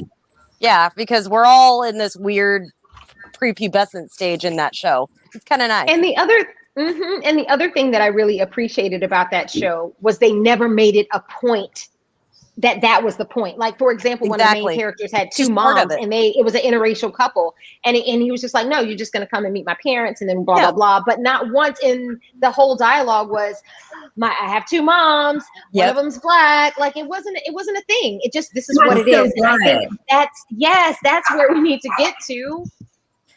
Yes, we need to get to a point where we do not need to issue disclaimers or warnings. Like, hey, by the way, this is my life. You know, why can't we just let life unfold? Hey, JATOVI, what's up? I was plugging something in because I was going to put on another game because Mark had the whole list earlier, and I found that, I had completely forgotten about all the different games that are on there, and I got a ton of them. But, one of my favorite is Borderlands. I completely see Borderlands there. Is on there. Borderlands is a great game. Siren, you and I got to play Borderlands one of these days. Yeah. And Overwatch has multiple gay and LGBT Overwatch. characters. Why could we never remember that Grand Theft Auto was full of it? Oh, I know. Grand Theft Auto was a given. How did we miss that? I mean, there's a downloadable, a DLC. There's a DLC. Pack. Yep. Called The Ballad of Gay Tony. Yep. It's an entire side story on the bout of Gay Tony. The Ballad of Gay Tony. So the guy, his name is Anthony. In the actual game, the last version of Grand Theft Auto 5, you are dealing with some different mob bosses. And yes, that's who Gay Tony was. That's a very mob name too. Like, let's Gay just call Tony. you out and use like a version of your name. Gay Tony. So yeah, Gay Tovi. I was just All trying to three bring go. up game stuff. Come to the back. Come see Gay Tovi. I was trying to remember the name of that. Yeah, I love that. Doesn't work with Mark.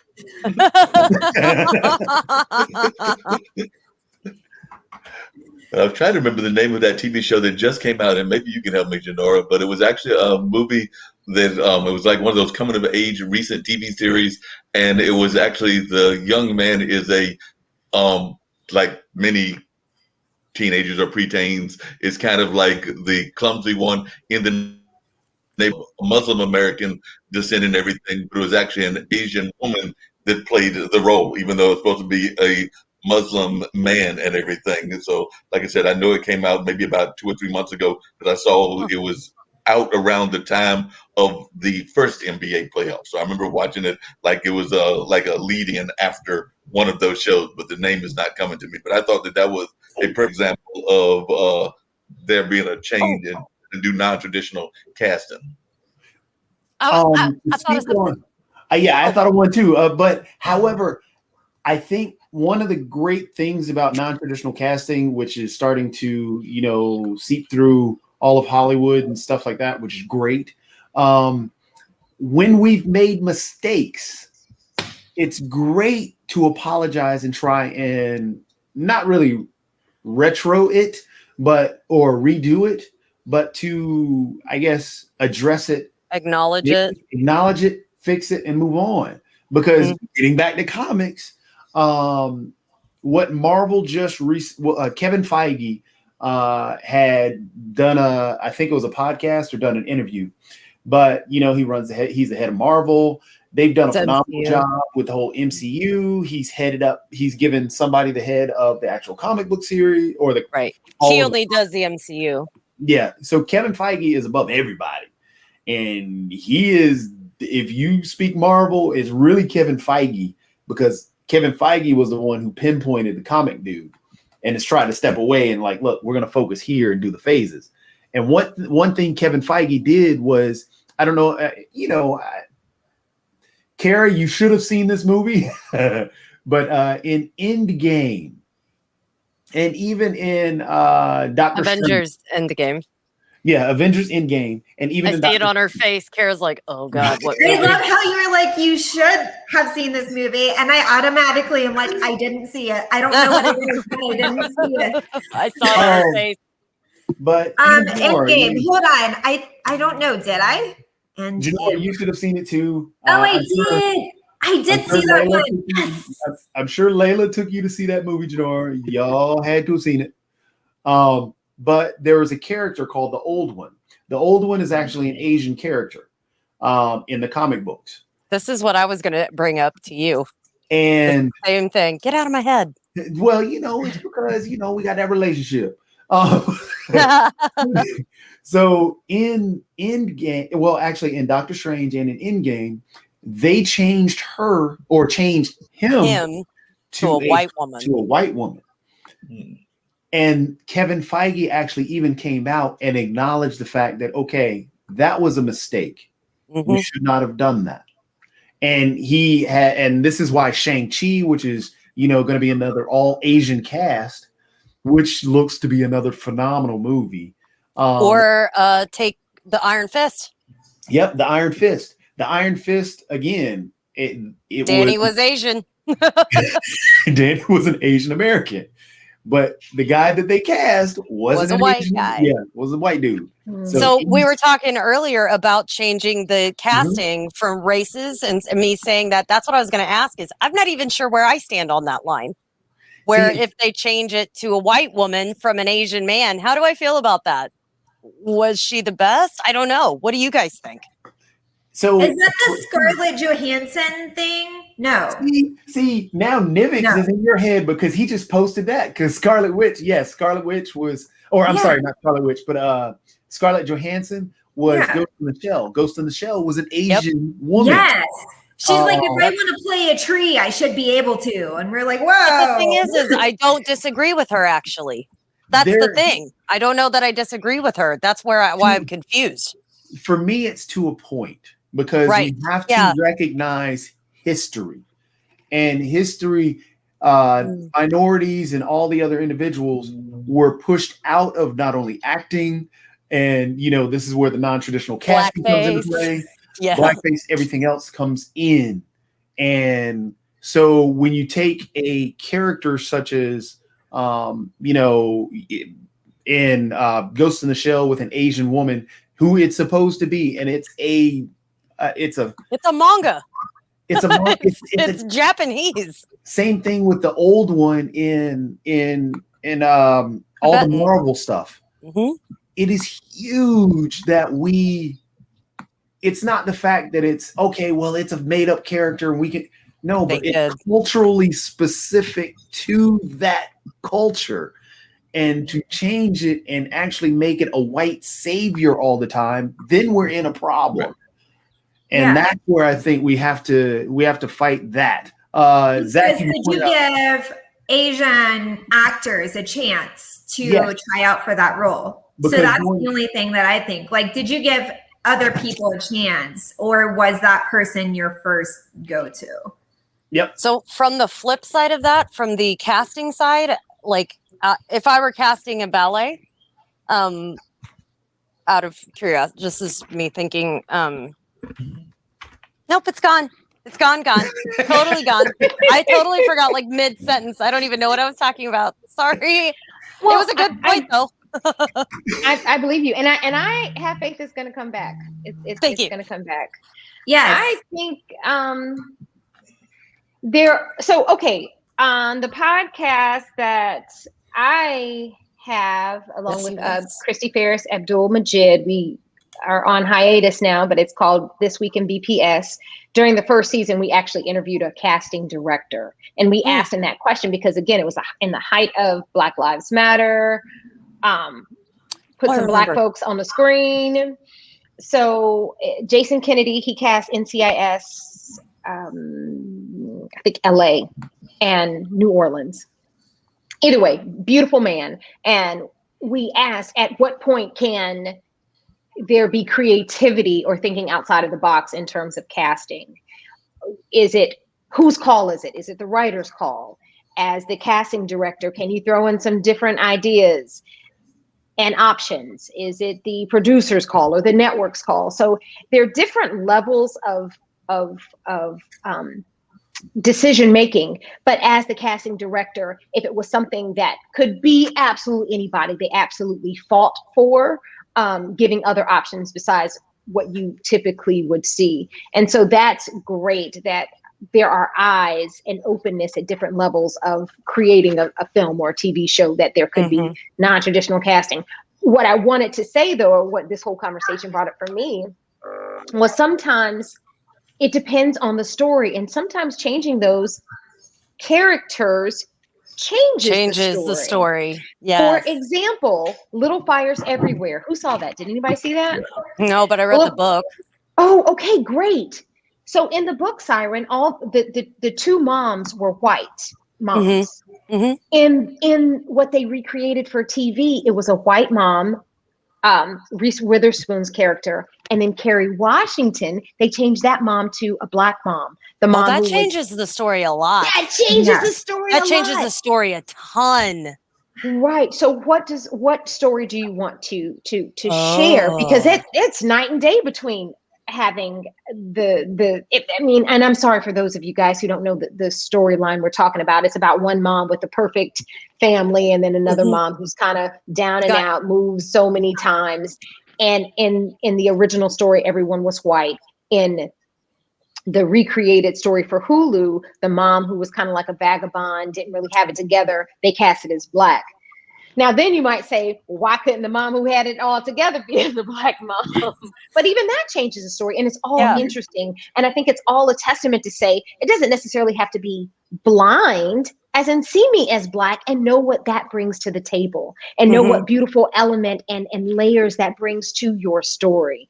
So I think the conversation needs to be had, not just, okay, let's just check off this box. It's an Asian character. It's a Black character. We got that. We got a gay character. But also think about what that brings. Because I'm not just bringing this. I'm bringing all of my history or my experience as this person. Yeah. No man is an island, right? Yeah. I mean, we are our history. We are living history. What is really, there's a big controversy right now. And Janora, I guess it's out in your side of the world.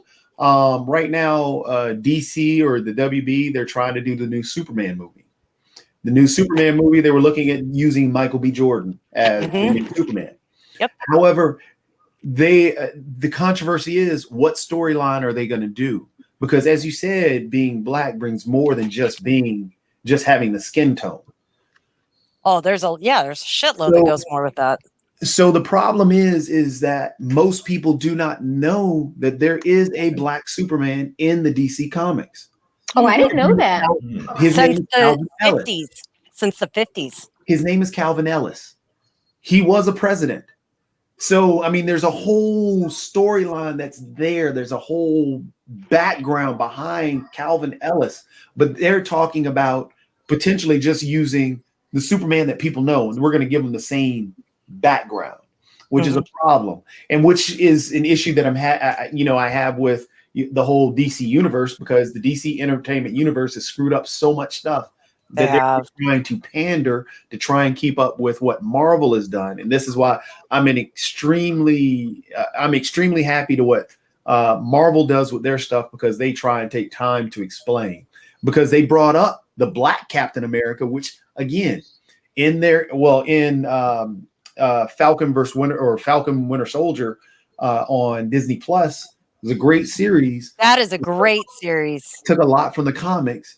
And they brought up the fact that many people didn't know about the Black Captain America, and the fact that Captain America has been used plenty different times. But when they brought up the Black Captain America, they brought up the Black experience. The whole thing. It was beautiful. And it was amazing that they did that. And it's the same thing what they've done to Miles Morales. Spider-Man, people know as Peter Parker. Yep. They could have done the same Peter Parker storyline with anybody and just place the color on there, which is what DC probably would have done. I'll fight you. But they didn't. They actually put in, okay, this is the history behind Miles Morales. And the way they transitioned to Miles Morales was perfect for a lot of the cis white community that is the majority of America, because it was a transition between Peter Parker and Morales, and they had their own relationship. So now you can invest in him without giving up Spider-Man. That's brilliant. And Miles Morales has been around for 2 decades now, for a very long time. 3 since the 90s, right? It might have been, no, it was in 2000s, because there was a big hubbub when they brought out a Black Spider-Man. I thought Miles Morales came out like when I was in high school. Yeah, Miles Morales isn't Black, but he's mixed. However, his skin tone is Black or brown. And once your skin tone is brown, that instantly set people off that, okay, well, he's not Peter Parker. He's not white. Peter Parker is always white. And that becomes a problem. But again, they brought more to the story and told his background and brought his culture into it. I think the biggest thing, the win there that you're talking about, and actually this whole thing that we're talking about, how do we bring this into mainstream society, where you were saying that's the big problem, right, JATOVI? Is that isn't the main populace. I feel like they're finally getting smart. Instead of just throwing Miles Morales in as the new Spider-Man, they're starting to figure out, like we were talking about earlier, if we can show them how the characters they love interact and accept the characters that we're introducing, or the new parts of the world that we're introducing them to, because their world is small. His world was only Queens. Now our world is expanded with him.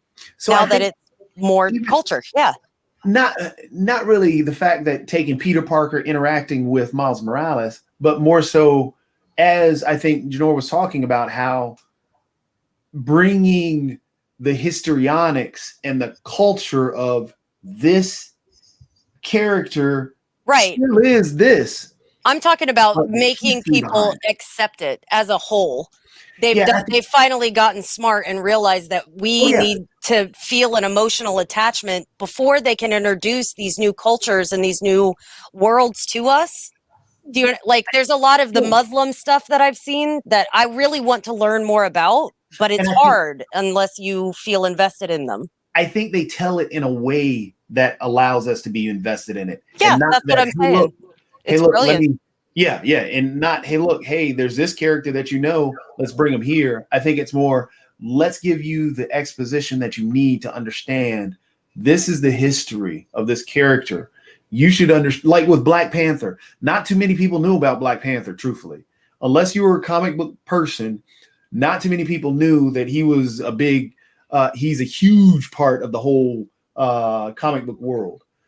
Everybody, not too many people really knew when Iron Man first came out, he was not even close to being a top. He was C. He's a Easy C-list C level superhero. Easy. Spider-Man, Batman, those are your A-list superheroes all the time. Iron Man was never a A-list. He was far down, but he came out and they gave a whole education behind him and a whole exposition behind him. People fell in love with that. And that's what they did with Black Panther, which is why Black Panther touched so many people. Because not even a lot of Black people knew about Black Panther, but they had the dream and the vision about the place where Black Panther was, because that is what, hey, if this would have never happened to us, we could have been. And so that is what Black Panther tapped into in the Black community, is that, potential. Hey, this was our dream, this was our vision, and it was stolen from us, and we can still reach that. And honestly, that's why a lot of Black people kind of fell in love with Killmonger, because Killmonger is that angst that we had. He was such a good character. Such a good character. But Zach Robertson, he mentioned earlier, he made a comment that the original Lone Ranger was a Black man too. Yeah, he came from the railroads. Wow. Yeah. And actually, they just did a movie about the Black Lone Ranger. Did they really? Mm-hmm. That's awesome. It didn't get much press, but yeah, the guy who wrote the Lone Rangers from Oklahoma. Oh, really? It's like I have to read in junior high. Like you have to read them and shit. I love it. Yeah. I still am fascinated every day, Siren, that you are essentially a cowgirl ballerina. Like you're just this amazing creature.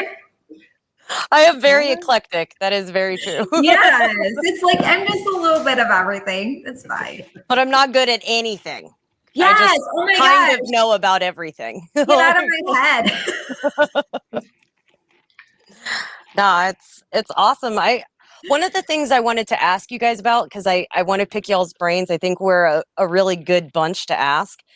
But you were saying, Janora, you were talking about liking the extra layers in casting, that you enjoy that. And then we were kind of, okay, and we're talking about casting different races and stuff. One of the things I was thinking and wondering is, as far as representation goes, I feel like most of the time the reason that they cast, i.e. Danny, Lee Chan or whatever his name is from Iron Fist and all that, I feel like the reason that they switch them to white leads, more or less, is what we were just talking about, the ability to connect in US cinema. And the only reason I bring that up is because if you look, there's a lot of our US actors now that are doing Chinese pictures because the Chinese cinema is starting to really pick up. They are getting Westernized, right? Easternized. A lot of the Japanese and Chinese studios end up kind of changing their makeup, changing their hair, stuff like that to make them more palatable or more acceptable in the culture that they're being shown. So for sales, obviously.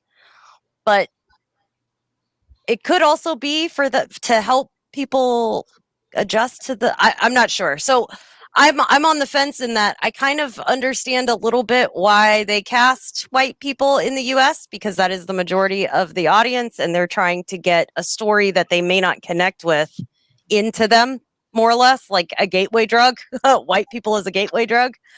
But that's the only thing I can kind of come up. That's my theory. I don't know. I wanted to talk it out with you guys. No, I hear you, Siren. I hear what you're saying, and actually, it comes back to something else that Zach said and everything, which is, and I remember that show, and I remember it being hugely popular, and I love that show because of some of its Eastern philosophies. Not necessarily that's what the show was about, but I loved Kung Fu and all of that. But part of the reason that they cast David Carradine was probably to get that mainstream viewership that you're talking about, because of the fact that David Carradine was coming from that white society, and they knew that they could get a better audience versus casting somebody that was Asian. I don't necessarily. Well, and back then I could totally see that, because that was in the 70s, so I could see that.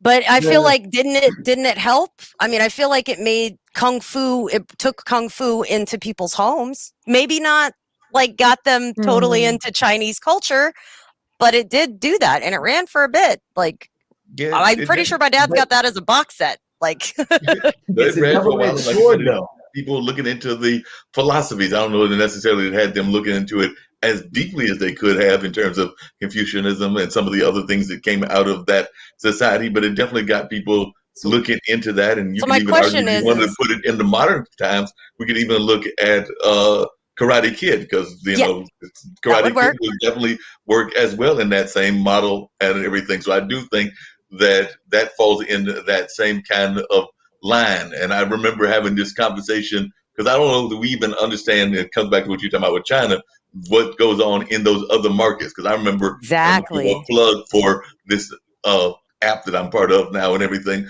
but I've actually joined recently Clubhouse and been part of their conversations and everything. And I remember there was a conversation where they were talking to the agents. That's the one thing that people love about Clubhouse, is you actually get to talk to folks that are actually in the business. And they were talking to an agent, and there was a person that was pitching a show that they wanted to get into the American audience, and they were from India. So they were like saying, do I have to Americanize my show in order to get into the American audience? And the agent was basically like, yes, you need to Americanize it and everything. The funny thing and the ironic thing, and Janora will get probably a kick out of this, was that the agent made it seem as if the Indian market wasn't already a huge market. Because as I'm listening to this agent talking and everything, I'm going like, they've got 1 billion people. I think that if he's captured that audience, he's doing all right globally and everything. But what do I know? But they've got 1 billion people and everything. But the agent was making it seem like America was the be all to end all within the movie industry. And I'm like, no, I think Nollywood in Nigeria and definitely Bollywood in India are doing all right on their own kind of merits and all. So I mean, I also understood what the person was saying, and that they wanted to come into a new market, but I was kind of disappointed in the agent's answer. I'll just put it that way. I mean, it all boils down to a double-edged sword, like Kung Fu. I mean, if we talk about representation again and all the views and all the other stuff, Kung Fu, yes, great movie, got people to start looking into some different philosophies. But if it plays into the old white savior role, which we're trying to battle out of. But so my question is does it, or because like, I'm gonna out myself as being super fucking weird, because I am an Asian woman, right? Was raised not in any Asian culture at all by white people in Oklahoma. You know what I mean? So like, as far as it goes, I've basically, what is it when you take on somebody's race?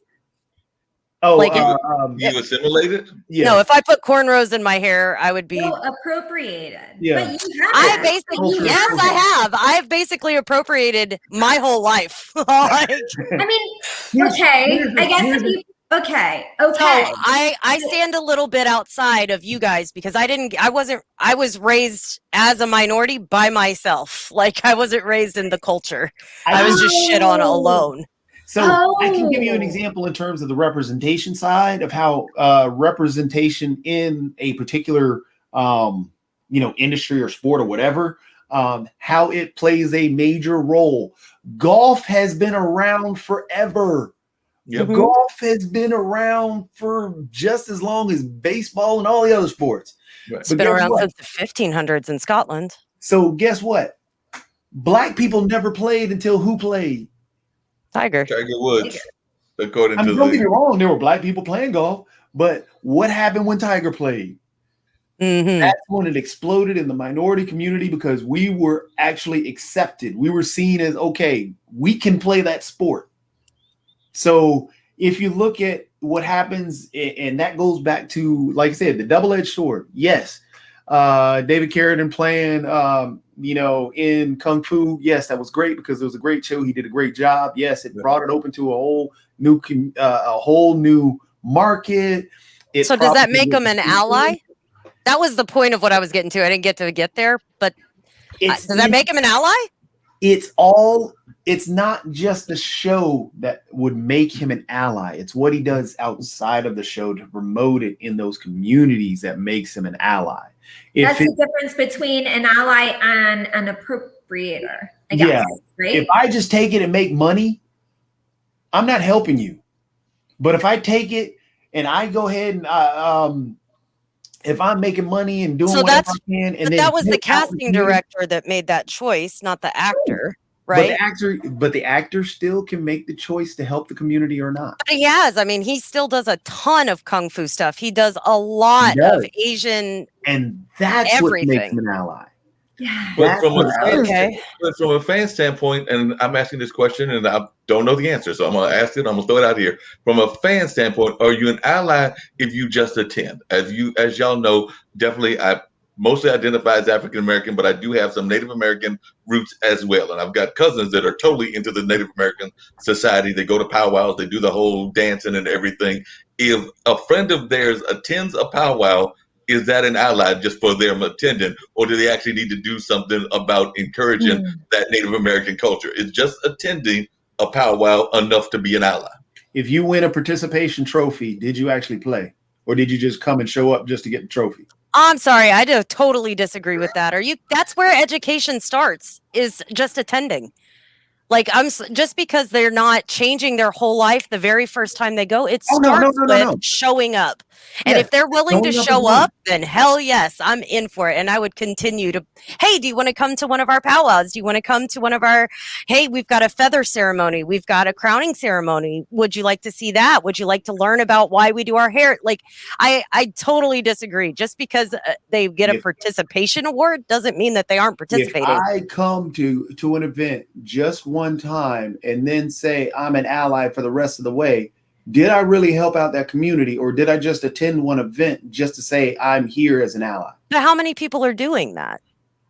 I mean, but I feel like we have to, you have two choices. You can assume that they're doing that, or you can assume that they're trying to take a first step. Those are your two choices. You can't make both.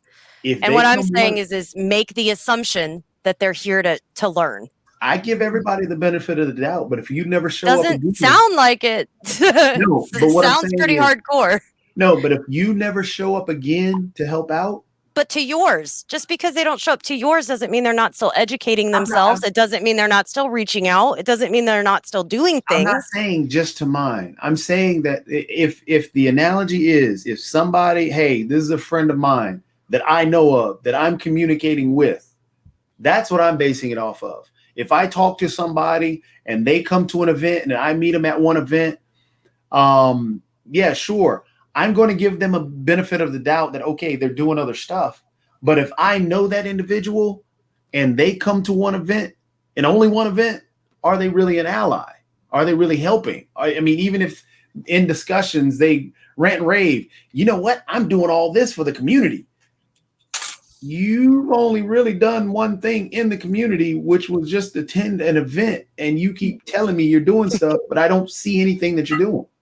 But there is a difference if someone does attend once and they're like, I'm just thinking about it and ruminating it in my head. I agree with that. And then that just allows them to kind of do the internal work and understand. And then they're not really saying anything otherwise. But that doesn't not make them an ally. That makes them Interested. it and at their own Educated. pace. And that's different. But if you do attend one event and then you're like, yeah, I'm an ally, and then you don't do the work other than that, then But I think that's an asshole thing, regardless of what it is. Like if you show up to regardless a of what club, anything is, yeah, you show up to soccer team and say, I move the balls back and forth. Now I'm part of the team. Like that's still an asshole thing. I think. I think that falls under every category. No, That's what I'm talking about. Yeah, I think that's a given. I agree with what JATOVI is saying, but one of the things I would add is you can't just participate in something without at least getting the education aspect of it as well. I mean, I can tell you right now that we're in North Carolina, and definitely here, at least 3 of us right now in the Durham area and everything. And there is some folks that will literally attend the parade and the whole festival type deal that they do for Pride on Duke's campus and think that they've done enough to be an ally. I don't know that that's enough to be an ally to the LGBTI community, just showing up at a parade and seeing folks walk down in a parade or going to the festival. And I know one of them takes place on Duke's campus without at least, engaging the community. I think you have to engage the community and actually be a true ally. That's my mindset. But I'd love to hear everybody else's thoughts, because can you just attend one parade and also be considered an ally, or go to a festival in the LGBTI community and then be considered an ally? I think you actually need to be a true ally and be supportive of what's going on. But that one parade or festival is the first step. And just going up and being respectful and learning, that is important. So I don't care who you are. If you just want to show up and learn, and you're not show up and celebrate with us. Yeah. Like that's having fun. Like, yes, then that's good enough for me.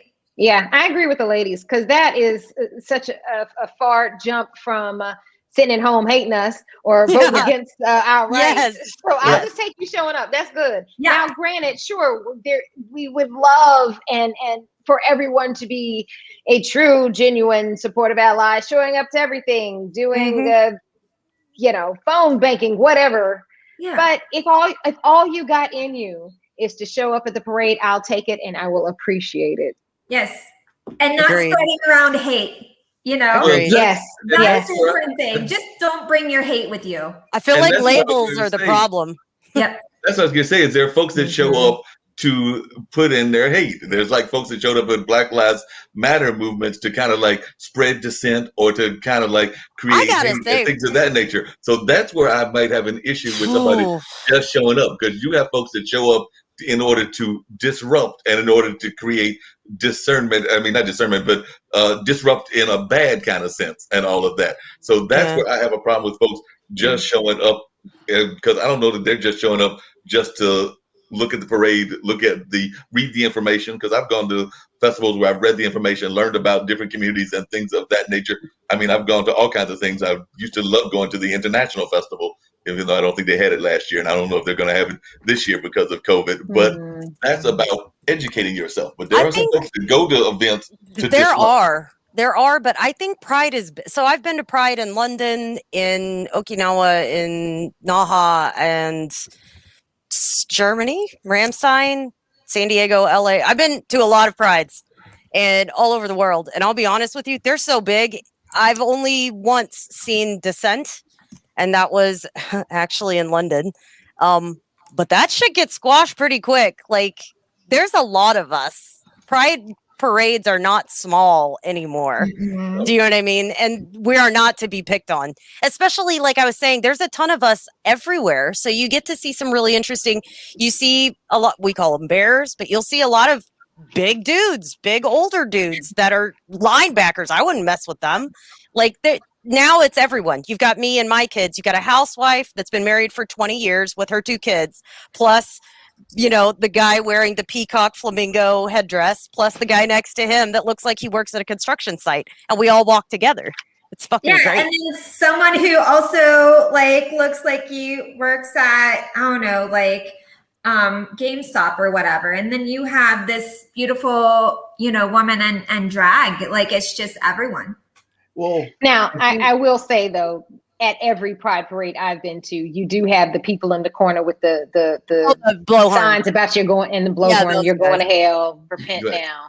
They're always in their own little corner, though. They're I like on their them. own little corner, but They're yes, my but favorite. overall, yeah. The Cincinnati Pride that I went love to them. a couple years ago, it was kind of cool actually. The Pride Parade, they let so the people We took them food and stuff. yeah, Like, the people in charge of the parade let the naysayers go down first. Yeah. Like, you want to be a part of it? Cool, you go first. And then we're going to spread our amazing joy afterwards. Yeah. And they did. They're like, "Roar." And then everyone like, cool, thank you for saying your piece. Bye. San Diego, No, if you go to San Diego Pride, they built their own section for them. Literally, like they put up tents and all kinds of shit for them so that they have their own area to protest. Yeah. We're They got their singing own protest rainbow area. I laws. like that idea.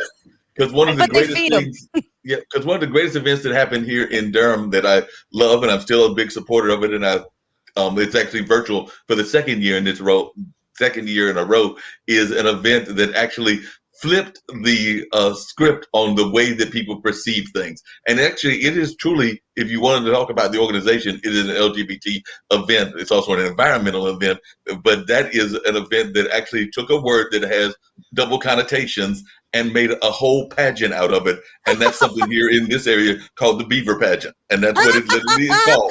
It is called the Beaver Pageant. And it's one of the greatest events of all times and everything. And the women dress as characters of the different things. So there was one year there was a Star Trek beaver. Another year there was a beaver that was modeled after like one of the what's the character that was on the horse and everything, but like God, Joan of Arc again? not Joan of Arc, but the lady with the long hair. Godiva. Thank you. Lady Godiva. Lady Gosh. Godiva. There was a Lady Sorry. Godiva Godiva character. there was all kinds of characters like that and everything. But it is a great event, as JATOVI can tell you, because it goes on not that far from downtown area. Thousands of people come to this event, and they have a great time at this event. It's probably one of the more popular events that we have here in the area. Now, That's amazing. As we're talking about these great things about Pride and the great things that the other things that are going on, I think we still have to, I get to be the Debbie Downer, about the reality of the situation that we talked about earlier. How do we take, and this is where the solutions come into play. And I think this is how we can tease and lead into the rest of the month. How do we take you're winding down, JATOVI. Yeah, that's right. Thank you. So how do we take that energy from like the Pride parades or even the Women's March and so on and so forth? How do we take that energy to the polls?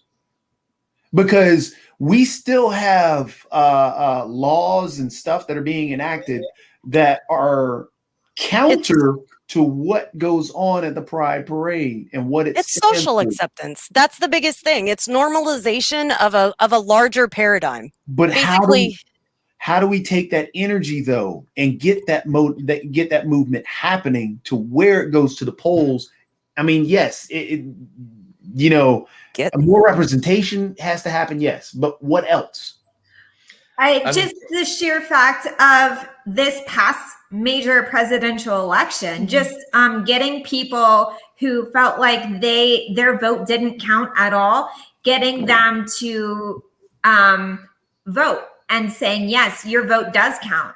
And then getting those people, appointing those people to represent people whose vote, who they feel their vote does not matter.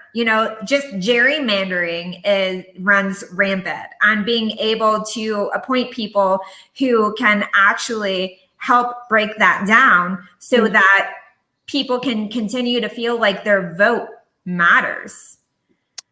I think I get what you're talking about, JATOVI, when you're saying how do you get it to them?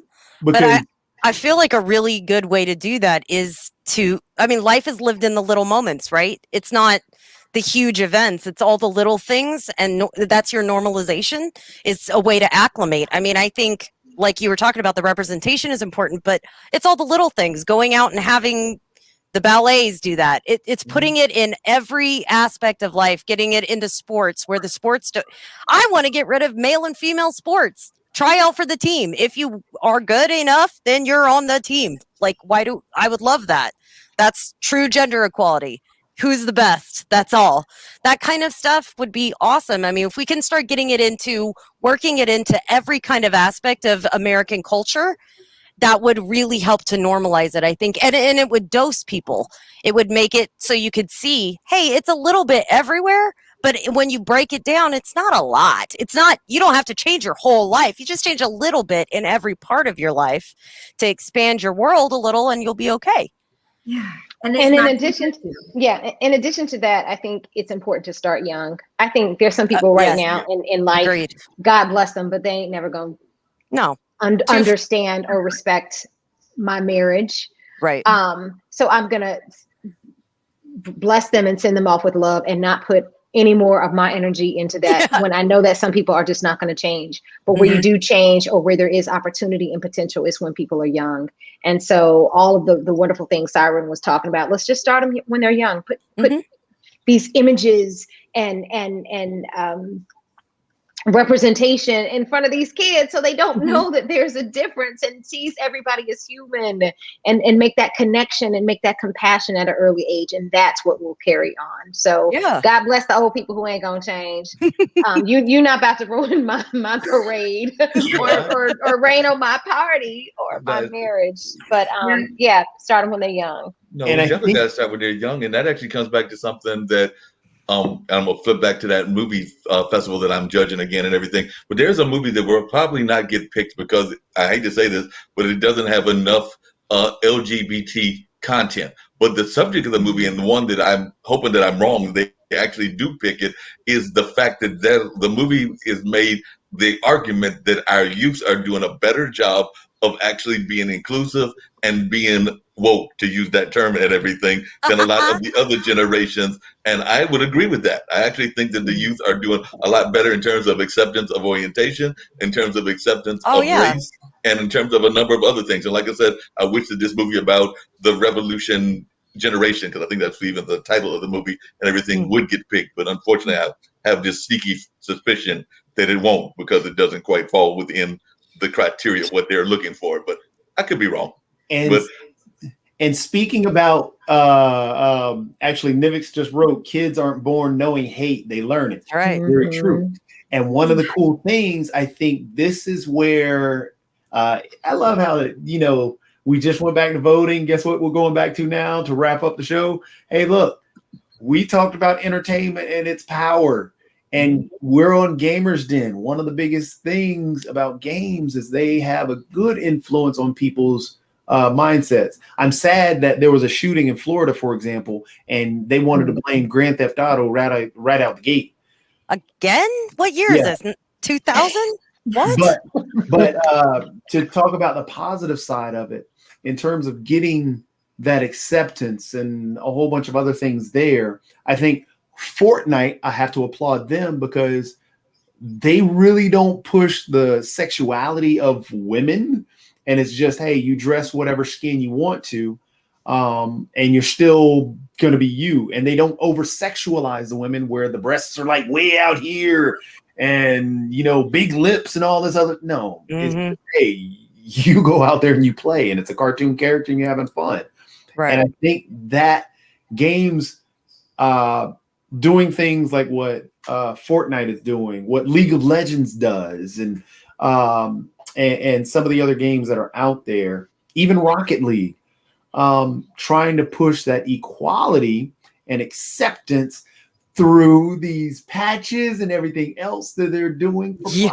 Is phenomenal. You like how I tied that all back? See? I love it. That was beautiful. The whole time. I like it. That was smooth. That was real smooth.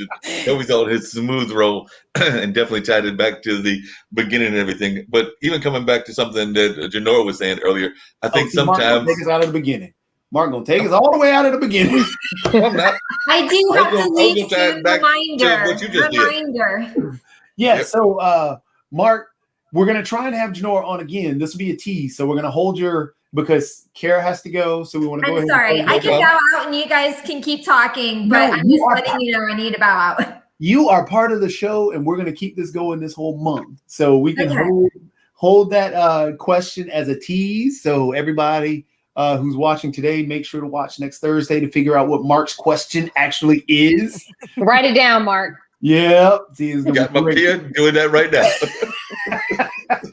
Thank you. So we got to close out the shows on with the rest of the day. It's pouring down here in North Carolina, but It we'll is. start up in Cincinnati. Kara, you get to close out the show the way we close it out every time, my lazy way. So go ahead and let everybody know how they can follow you, how they can find you, how they can keep up with what you're doing. Yes. So you can find me on Instagram at Deepened Roots Health Coaching. I kind of took a little hiatus last month and I'm back at it, and so you can reach me there. You can DM, you can see what I'm up to. Follow me. Also check out my website, deepeningyourroots.com. And it's been an honor being on the show as always. And it's so good to meet you, Janora, and so good to see you again, Siren and Mark Lee and Jatovi. And I just appreciate you all and love you all. And shout out to Nevex and Zach Roberson. You guys are amazing. So that is that. All right, Siren, it is on you. All right. My name is Siren from CETO Gaming. We are a esports competitive tournament coordinating company. I almost got through that all by myself that time. I am your mobile player and Overwatch player. We have players for Call of Duty, Fortnite. We run tournaments. Currently we're running Call of Duty tournaments. They are free to enter. $50 to first place for solos. Or for duos, and then 25 and 30, or 30 for first, 20 for second for solos. Yeah, you can find us and register at CETOgaming.com. Find us on all your socials at CETO. Follow us and watch us stream, or just hang out anytime with the monsters from CETO. That's it. All right. All Now, take it away, Mark. We're going to end on the guest star. Oh yeah, we got to end on the guest star. No doubt about that. Glad that the guest star has appeared back and we've reconnected. Already having connected with you, JATOVI, and everything. But y'all can find me on the most platforms on Lee Entertainment 62, also under Blues Radio as well, but definitely on Instagram, Facebook, and like I said earlier, now on the Clubhouse. As a matter of fact, I'll be hosting a room on Friday in Clubhouse that'll be dealing with one of my favorite topics, blues music. So blues music will be my second room doing that. So I'm doing a room in Clubhouse and maybe wind up doing a few others as well. So that's where you can find me at in all of those kind of platforms, and look forward to another great conversation with my good buddy JATOVI on the Gamers Den on next week, because always enjoy hanging out here with Siren, definitely Cara as well, and a number of other folks. So always enjoy hanging out with this amazing crowd, including a longtime but reconnected friend that I'm going to kick it off to her now, which is JATOVI's sister. That was quite the lead in. Thank you, Mark. As you guys are talking, I'm trying to follow you at the same time, but yeah, my skills. I'm just going to have to wait to do that after the show. And I'm following you right away because this was so much fun. You guys are awesome. Yes. JATOVI, I'm so sorry. I'm so late up on your great show. This is great. Siren, you're amazing. Kara, you're amazing. My bisexual sisters. Yeah. You can be on our show always. Can you just be on our show always? I'm here for that. Look at JATOVI. Yeah. He's like, my sister always. Like, I don't We know can about all just that. Like, pick JATOVI off, and then we can just. Easy. he's like we can do Pride Month, but that's about it. And yes, Mark, thanks for the love and all these amazing questions and dialogue and conversation. JATOVI, you've definitely got something good. It was an honor to be a part. You can follow me on Instagram at JMcDeezy. That's JMCDEEZIE. And on Facebook, I believe I'm the Janora McDuffie. And yeah, if you'll have me, I'll keep hanging out this month since Yeah, I need to reunite with my bees up top. But anytime, you get a chance to talk and to spread education and love, you're moving the world forward. And even if we touch and change one mind, that is enough. That is progress. That is change. So I'm about that life. Hey, so thank you, JATOVI. And damn, y'all can talk. This has been 2 hours and 18 minutes. Lord have mercy. Yeah, it's like every week. Thank you. Yeah, see? We try and go for a while, but thank you everybody for joining. We'll see you guys next week again. Watch either on Twitch, Bull City GG, Facebook. BCG Esports on YouTube, and then Bull City GG on Facebook. Always posted there. We also got the podcast on Anchor. We're up to a decent number of followers on the podcast now, which is good. I like it. But anyway, we'll go ahead and close out the show. Let Kara. I thought I said it, but I was also playing the goal, though, in case y'all hear me. Because you went with Kara. I do it every time, too. It's so bad. I have no idea why. All right. Enough picking at Mark. Everybody have a great rest of the day. We'll see you next Thursday at 1 o'clock as always. Ciao. 12. Or 12 o'clock. 12. I don't even know what time it is. You change your time again. Messed it up. All right. See y'all next week. See ya. Bye.